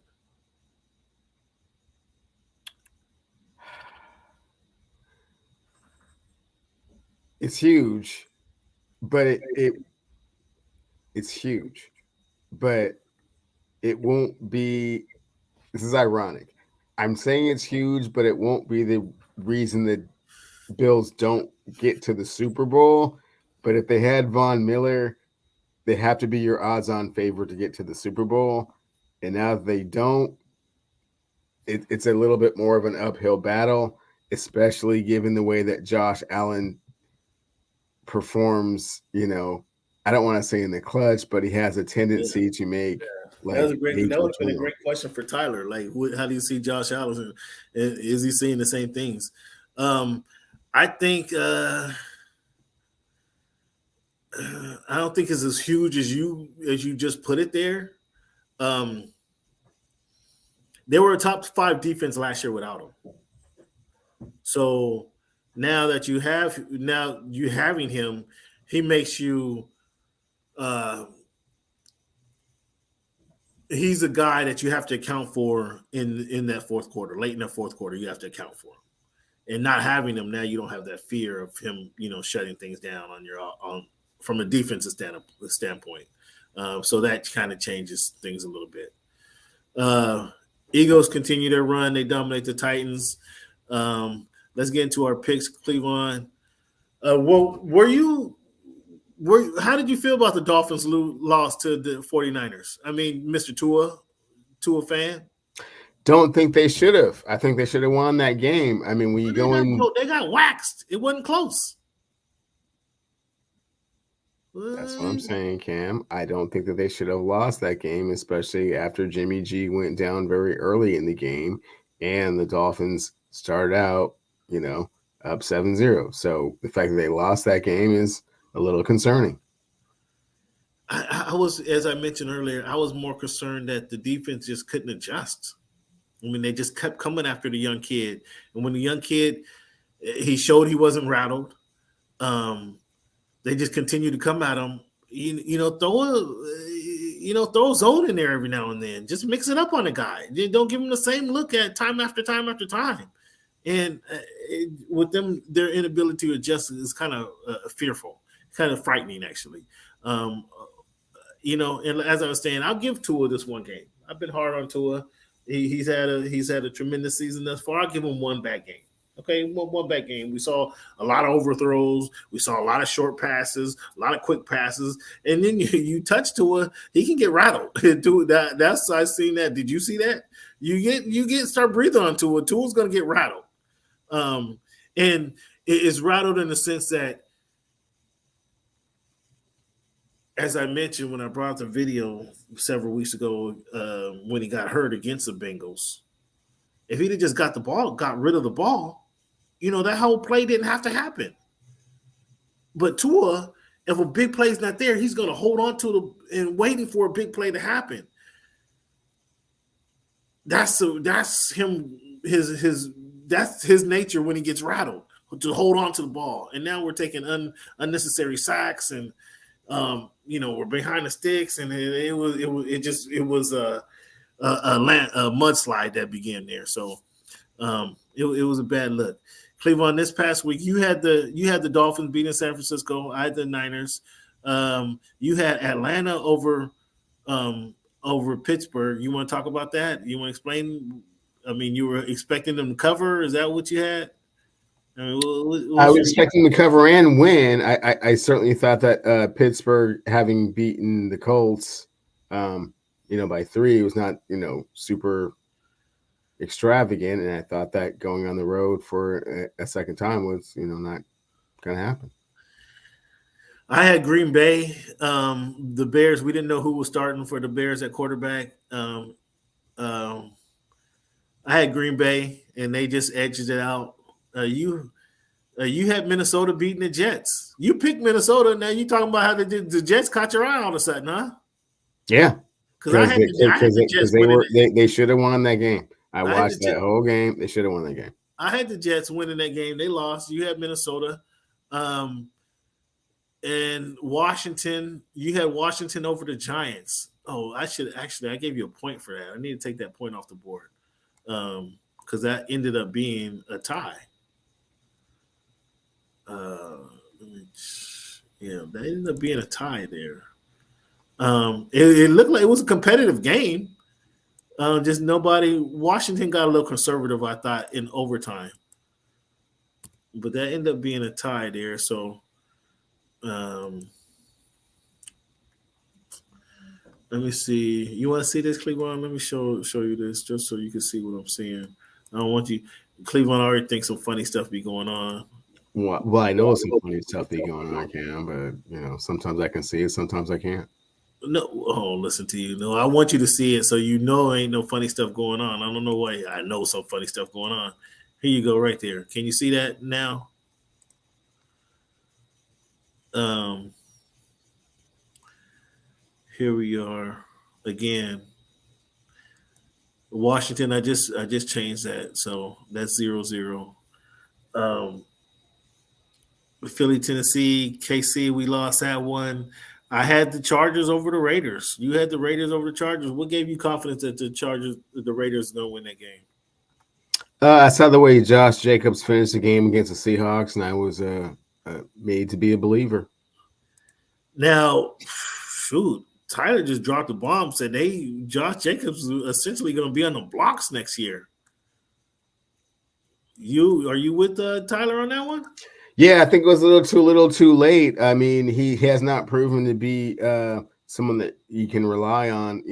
He has his moments, his flashes of brilliance, which are great, but it's not sustainable. I don't feel I wouldn't give him $20 million a year. No, $20 million but someone else will. $20 million a year is someone will give him $20 million a year and be like, "Wow, we got our running back of the future." He's not gonna get $20 million a year. He's gonna get 12 to 15 a year. Yeah, 12 or 15 a year. And again, I'd have to talk to Waller or Renfro. It's like, yo, fellas, we got to keep this dude. So here we go. I was surprised by that. Cowboys. There's your Cowboys in the Tampa Bay. Were you surprised by Tampa Bay? And I guess that was a question I should have asked you earlier. Worst loss, the Saints' last-minute loss to the Bucks. Were you surprised by that? Not really surprised. I mean, again, I thought Tampa Bay was going to win the game, so the fact that they came back and did it, not so much. New Orleans isn't really, anything to write home about. So, I mean, they had that game won though. So here we are, Cleveland. What is it? Week 14. The week going into week 14. 62% overall with our picks against the spread and our picks. I'm horrible. My picks against the spread is 40%. That's embarrassing. That is absolutely embarrassing right there. Picks against the spread for the season, fans, is embarrassing. I apologize to that. But however, I'm not. I mean, that hasn't sunk me all season because Cleveland hasn't been much better. But my picks against the spread are atrocious. Here's where I was dominating at one point, but Cleveland been pretty good the last few weeks here. Confidence picks: Seattle, Cleveland, Green Bay, Buffalo, and Dallas all got me some points. Cleveland, Seattle, Detroit, Baltimore, and Dallas got you some points. Baltimore, that was a narrow win right there. That was a close one. You were on the pins and needles right there, huh? Sure was. Man, my goodness. Should have trucked the Broncos. They did not. Going into this week here, we both got the Dolphins. We both got the Raiders, Buffalo, Dallas, Cincinnati, Buffalo, Minnesota, Tennessee. Which game do we disagree on? We agree on every game. I just got the Patriots and you don't, from what I can see. I'm going with the – now, okay, here's one of your theories. Traveling the East Coast team, traveling to the West Coast. And I don't think the Cardinals are as bad as their record is. And I think they can beat the Patriots. The Patriots might start looking toward next season and start playing some young guys. They might start playing some young guys to see who they got. So that's going to be that's a big game next week. Monday night is a big game out there. I got Miami. You got the Jets minus. Come on, Cleveland. You think Plus the Jets? 9. You think the Jets is going to win or just cover? No, you think they're just going to cover. Okay, I see. Let's see. You got Detroit. Did I take Detroit? I started to take Detroit. I went the other way. I'm Minnesota on that one. Arizona, as you see, you got Pittsburgh again. Your confidence in Tomlin. Okay, there's your confidence picks. So here's our last week was our supremacy rankings, and see how it changed this week here. Cincinnati makes Cleveland's list for the first time all season. Minnesota vaults all the way to 2 over when you say they should have lost. You said that you coming out words out of your mouth say they should have lost, but you have them at number 2. Want to talk to the people about your love for Kirk Cousins all of a sudden? Should have lost, but they didn't. They found a way to win. So when Sauce Gardner held your dude to 45 yards and a touchdown. Who's my dude? Jefferson. You don't know who your dude is? I don't know who you're referring to. No, man. Don't be doing all that backhanded, underhanded stuff and then get all coy. I don't know who you referring to. No. We're in front of the fans, Cam. I mean, don't do that. KC, I know KC just lost, but I couldn't put anybody ahead of KC because if the next week I have KC over the Bills, I had KC over the Dallas, I had KC over Minnesota, so I couldn't put either one of those teams ahead of KC because if they play next week, I got KC beating either one of them. Buffalo, Dallas, Minnesota is how my top 5 round out. I don't know if all of a sudden. Yeah, I know you have this hysterical blindness about the Chiefs for some reason. I don't really understand why. Because 2 of the teams on my team have already beat the Chiefs. So the 2 of the what now? 2 of the teams in my top 5 have already beat the Chiefs. Again, who would you have ahead of the Chiefs starting if they met next week? Who would you have? Buffalo. You'd have Buffalo ahead of. Would you pick Buffalo or the Chiefs? Would you pick Minnesota or the Chiefs? Buffalo or the Bengals beat the Chiefs next week. Philadelphia, Minnesota, not so sure. No. I don't know. I was questioning I'm feeling like you now, even though they're 10-2, is Minnesota might be a little playing over their skis right now. We're gonna look into that next week, but I'm starting to feel like you. I mean, I almost had Cincinnati in my top 5 right there to bump out Minnesota. So that was just fans just kind of show you our list and show you what our picks for this week, show you what we're thinking about. Cleveland, NBA storylines. Trae Young versus Nate McMillan. Big deal, no deal? Big deal because you always got to keep the talent. The coach has to go if it gets too bad. Do you recall me saying more than a couple weeks ago that DeJounte Murray is going to be the lead guard for the Hawks before All-Star break? By All-Star break, excuse me. Yeah, you have been preaching that he should be that, yeah. Is this remnants of that? That's the first thing that came to my mind. Is there some remnants here? Is this some somebody not liking the play calling, somebody not liking his responsibilities all of a sudden? Things change a little bit. That's the first thing that came to my mind. Not quite sure. They weren't real specific about what the incident was, other than that it got heated and, obviously the authority had to step in and, take control of the situation. Cleveland right now, the Suns and the Celtics are playing. The Celtics is 118-76. The Celtics are up 118-76. Absolutely smacking these Suns around. And this was supposed to be Chris Paul's return to action tonight. I don't know what happened. Obviously been on the show, but what did it say about the Celtics, man? What it says about the Celtics is that they got really close to winning a championship, and their mindset was just to get right back to there. Like, they just want to reset from the NBA Finals and go from there. But unfortunately, it's an 82-game season and some playoffs in between, and they're just going to, get into form and start to realize what they're capable of doing. Luka versus Jokic last night. I don't know if you got to see it, if you got to watch it, but yeah, that was a great back and forth between those outstanding players, man. Both of those guys are just amazing. Jokic with his size and what he can do, and Luka is just Luka. No, that was a fun game to watch. It didn't matter who won. Dallas ended up winning that game, but to me, it didn't matter. It was just a joy to watch. Donovan Mitchell put up 43 on your lowly Lakers. What do you think about Donovan Mitchell? Lakers not so lowly anymore, but they certainly did do that without Anthony Davis in the lineup. So, good win for them.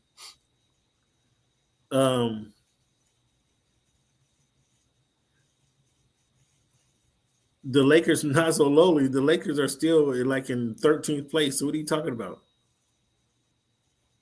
What, by half a game, or what are you talking about? I'm talking about that they're not. You say not so lowly. I mean, where do you have them? I have them making the playoffs, which you didn't have previously. So, you have them now. You have them getting into the playoff race. Contingent upon Anthony Davis staying healthy and continuing to put up monster numbers. So sorry, I forgot. Probably that 55-17 wasn't impressive to you, just like the 36-21 wasn't impressive to you. It was just like that was like 3 weeks ago. What are we talking about? 2 days ago, he went for 55-17. Okay, today he's out with the sniffles. I mean, what do you want to do with that? He got the sniffles and he's sitting down. If he takes a NyQuil. If he takes a NyQuil, he'll be fine and capable of going for 55-17 again. Oh, so nobody in the Lakers world knows about to get Anthony Davis some NyQuil or some Theraflu? Wasn't sure it was coming on. Whatever happened, Cam. But once he gets healthy, again, somebody capable of 55-17 might walk on the court. I mean, you might want to see that guy in the court. I mean, do you want to see Kawhi? I mean, Kawhi played. He played tonight. Oh, did he? Oh, he played tonight. He played tonight against Paulo. Wow. Is this his third game of the season? Paulo put it on him down there in Orlando. Is this his third or fourth game of the season? I can't recall. It might be his fifth. I can't count that low. Might be his fifth game, smart ass. Oh, okay. But he and Paul George did play tonight, although they shot. Oh, great! They both played. 7 for 35, and they won, right? They lost. That's what I'm telling you. Oh, they both played and they lost. Yes. Oh, Paulo had 23 points on 5 made buckets versus the Clippers. Wow. Like he had 5 made buckets and 23 points. So it tells you he's getting to the line, right? Because all those like 3-pointers. So it tells you that he's getting to the line and that they can't stop him. If he was warm, if he had any continuity down there, he'd be a terror. What's your thoughts on the mid-season tournament? So it sounds like there's going to be a mid-season tournament spring up upon us on the in the NBA. Maybe not this season, but next season. What's your thoughts on this mid-season tournament? Trying to be like soccer, to have this mid-season. What do you think about this? Love it. Do you really? Let's see who you are. Let's see what you're talking about. And because what's the incentive for the winners of this mid-season tournament? Tell me that.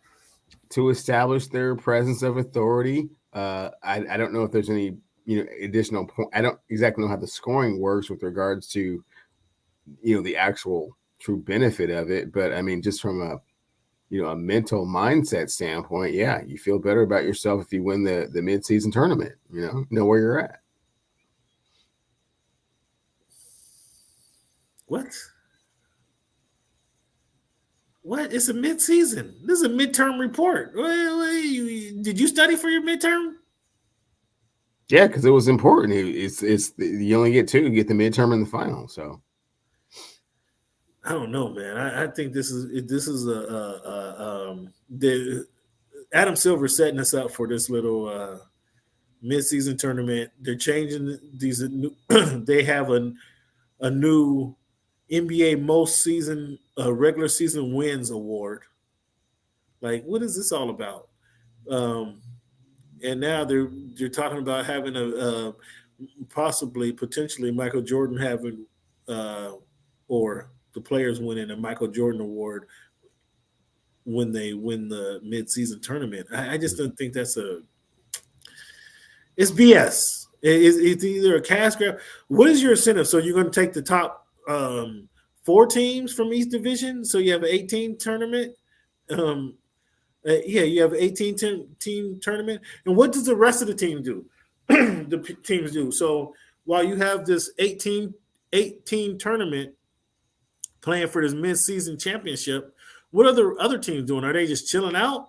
Is this vacation time? Is Cancun? Like, are they relaxing? Or they're while these teams are, playing. Well, there's another 22 teams, right, that aren't doing anything. That's what right? I'm asking you. What are these other teams doing? So, I mean, obviously, there's got to be an additional incentive. Maybe you like plus 2 points, and if you plus 2 fall points to a certain threshold, yeah. So I don't know how the scoring is going to work, but maybe like the winner gets like an additional 2 points. So, say you were 2 games behind the number 1 seed in the West, but you won the tournament, so those 2 points usurp that, and now you're the number 1 seed. Oh, come on. Something like that. Stop it. So you have a team like who's playing hot Utah, who started the season, or the Kings. Let's use the Kings, for example. They're 2 games out of first right now. Okay. The Kings right now killing it, right? Mm-hmm. So the Kings, Sacramento Kings get into this midseason tournament. They win this midseason tournament. Did that solidify a space in are they automatically at worst a top 8 team, at best a top 4 team? No, but say, for example, they were number 9, but they were only 1 game behind the 8 seed, but they got that win. So that plus 2, usurps the 8 seed, and now, they're in. So Cleveland, using that logic right there, so we have the Kings who just get off to a hot start in the beginning of the season, play through February, and they end up winning this felonious midseason tournament. Now they tail off. De'Aaron Fox get hurt for a month, 2 months. Mm-hmm. They tail off. Because they won this midseason tournament 3 months ago, you're telling me they can use the point from then to usurp Minnesota, who's been on a tear, who's been on a tear to get to the 9th place team. Minnesota has 2 games behind, or Sacramento, the Kings are 1 game behind them, 2 games out of being in the playoff spot. Their playoff, now those 2 points or 2 games can bump them ahead of Minnesota, who's been on a tear this last 2 months just to get into playing tournament contention. Yes. You're looking at the Sacramento Kings from what they did 3 months ago in this tournament to prop them up into the playoffs. You're saying that's good. That sounds like garbage to me, bro. It sounds like garbage to me, Cleveland. We'll see how that happens. Hopefully, Adam Silver has a more clear explanation of the benefits of this midseason tournament than I just explained, but that sounds like garbage to me. The leaders in the NBA leaders right now, this point through the season, Luka averaging 32 points, 32.9 points a game, almost 33. Halliburton is the only player to average double-digit assists this season. And then you have your boy Anthony Davis, even though he's out with the sniffles tonight, he leads the league in rebounding per game at 12.3. And then Brook Lopez leads the league in blocks. What's more impressive to you? Halliburton's assist average, Luka's 33 points a game, or Anthony Davis's 12.3 in the few games he played this season? Halliburton way more impressive because there's way more flashy, accomplished point guards that you would think would be leading the league in assists that are not. Yeah, and Halliburton, he's the only one with double-digit assists. Impressive at that. With that being said, too. Fans, real quickly, let's talk about this week in history. Got some things we want to talk about. The Montgomery bus boycott initiated by the actions of Rosa Parks, Cleveland, started December 5th, 1955, here in Montgomery, Alabama, obviously. 12/10/1964, Dr. Martin Luther King Jr. was awarded the Nobel Peace Prize. On 12/12 in 1900, the National Negro Anthem was composed by James Weldon and Rosamond Johnson. Lift every voice and sing. When's the last time you sung that song, Cleveland? Last time I sang it, maybe 2 years ago. Okay. 12/7/1995, we had NBA settles the referee strike. Ref returned to work on 12/12. 12/7/1985, 10 years earlier, Auburn running back Mr. Bo Jackson won the Heisman Trophy. And that did, today was the day he won it. Cleveland, if you can remember, what was your most impressive? Not impressive isn't the word I want to see. I want to use. Who are you most confident was going to win the Heisman when they won the Heisman?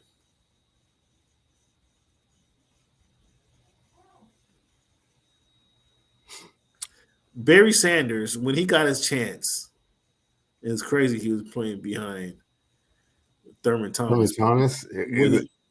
And I mean, do you know who was playing in front of Thurman Thomas?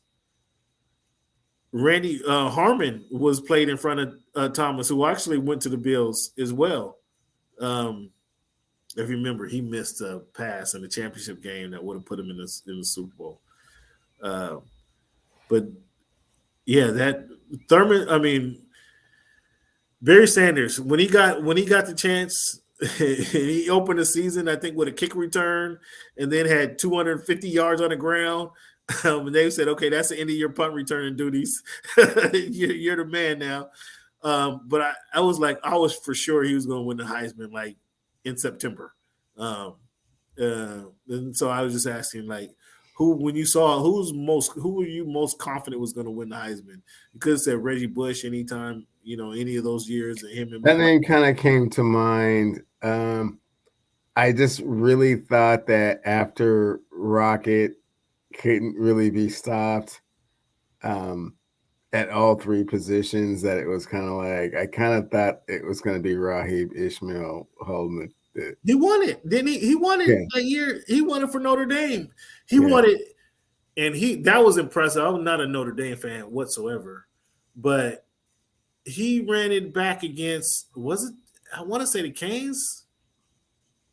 He ran it back against a lot of people, but I don't know if you remember in the national championship game, they had the audacity to kick it to him, and he ran it back. And unfortunately, I'm not a Dame fan, but it was a holding call, and that's how they ended up losing the game.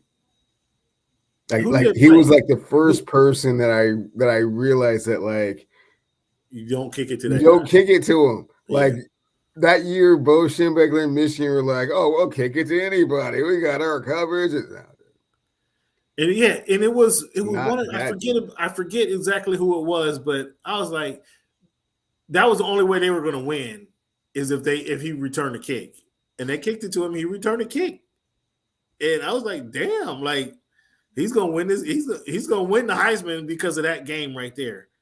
So that was I just brought that up obviously because anniversary of Bo winning his. CBS.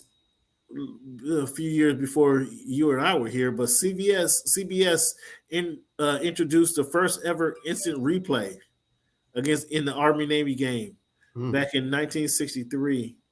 Back in 1963 on this day, 1963. Man, fans. Oh, we got one more segment. We got one more segment, fans. I don't want to leave. Can't leave you guys hanging like this. We talked about everything, man. From Deion, I had a good conversation with Tyler about Deion, a good conversation about the Chargers and all the NFL topics. Just jump into our NBA topics. But right now, we got Stump Cleveland, fans. Yes. Try that. What you got? Now, you said you were impressed by the Cowboys, right? And what they did on Sunday. 33 points in the fourth quarter, tied for the second most in the NFL history. Who was number one? And a bonus point if you can say who they tied for with number two. Who was number one for the most points in NFL history in a quarter in NFL history?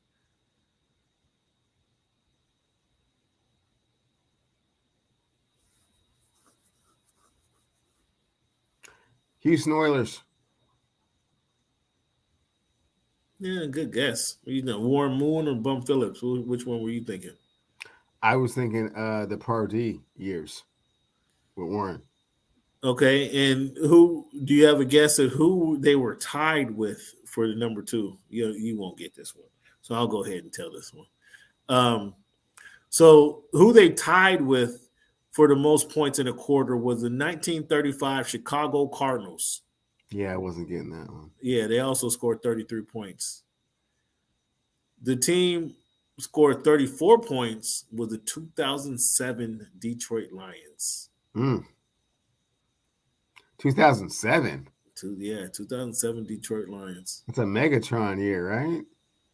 Yeah, it had to be actually. And your boy Gunslinger in LA right now. So you're talking about Anthony Davis, right?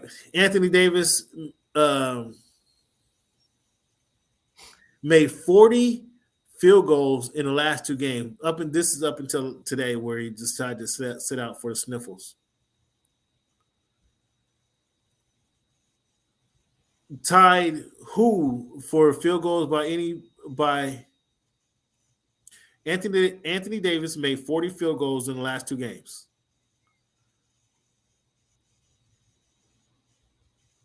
Somebody did it twice. Who did this twice? The Anthony Davis. He tied with somebody who did this twice in a 2-game span.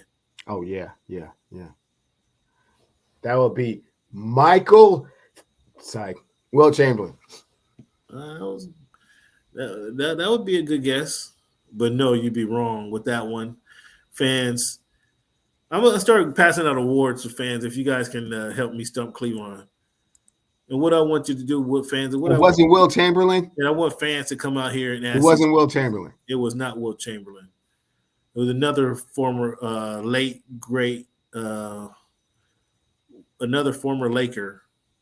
Laker right now. Mr. Kobe Bean right now. He did it twice. March 16, March 18 in 2007 when he was absolutely killing. And then before then, it was January 12th or January 20th and 22nd in 2006. So this one I have a little bit more confidence. That was your team there too. I was surprised you didn't get that. I have a little bit more confidence in you getting this right. Tariq Woolen, you know who that is? I do. Got a 6th interception the other day. He broke a tie. Who did he break the tie with? There was 2 players he broke a tie with. Who did he break the tie with the 6th interception on the all-time Seahawks interception list? Well, excuse me. I'm sorry. I take that back. I'm sorry. I misread the question. Tariq Woolen, you know who that is, got a 6th interception in his rookie year. Who did he tie for the most interceptions in the rookie year? For the Seahawks or just in the league all time? Well, with the Seahawks. Oh, Rich. Who's that? Richard Sherman. Okay, he tied 2 players. Dave Brown, the other one. No. Earl Thomas, 2010, and Michael Bulwer, 2004. I don't remember Michael Bulwer being like that interception or pickoff artist. I don't remember that. Okay. So LeBron James and Russell Westbrook had 11 assists and 0 turnovers.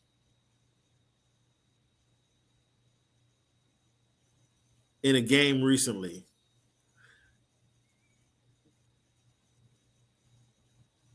Only one other duel has had that stat line.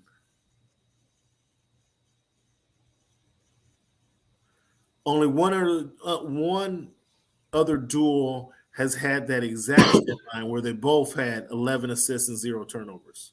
Oh, okay. Who was that duel? You don't have to tell me the team. If you tell me the team, I'll give you. You can tell me the team, or you can tell me who the players were. Either one. 2 players had 11 assists and no They played for the turnovers. same team. They played on the same team.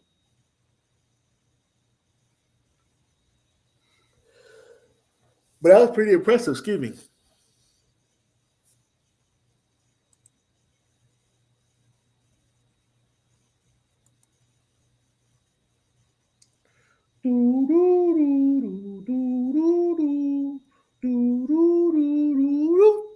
Boston Celtics. The Charlotte Bobcats, DJ Augustine and Boris Diaw. That's what this is. Stump Cleveland, That's a good stumper. I was never going to Boris Diaw and DJ Augustine. That's a good one. The stump Cleveland, bro. I tell you, boy, we can You gotta dig deep. You gotta dig deep. We can do it every time, and we can do it every week. We can do it every week. Though. You gotta dig deep, though. You gotta dig the Boris Diaw and DJ Augustine. Hey, man. If I'm gonna call it out like this, we gotta go deep, man. We gotta go. You deep. got me. You stumped me on that one. You did.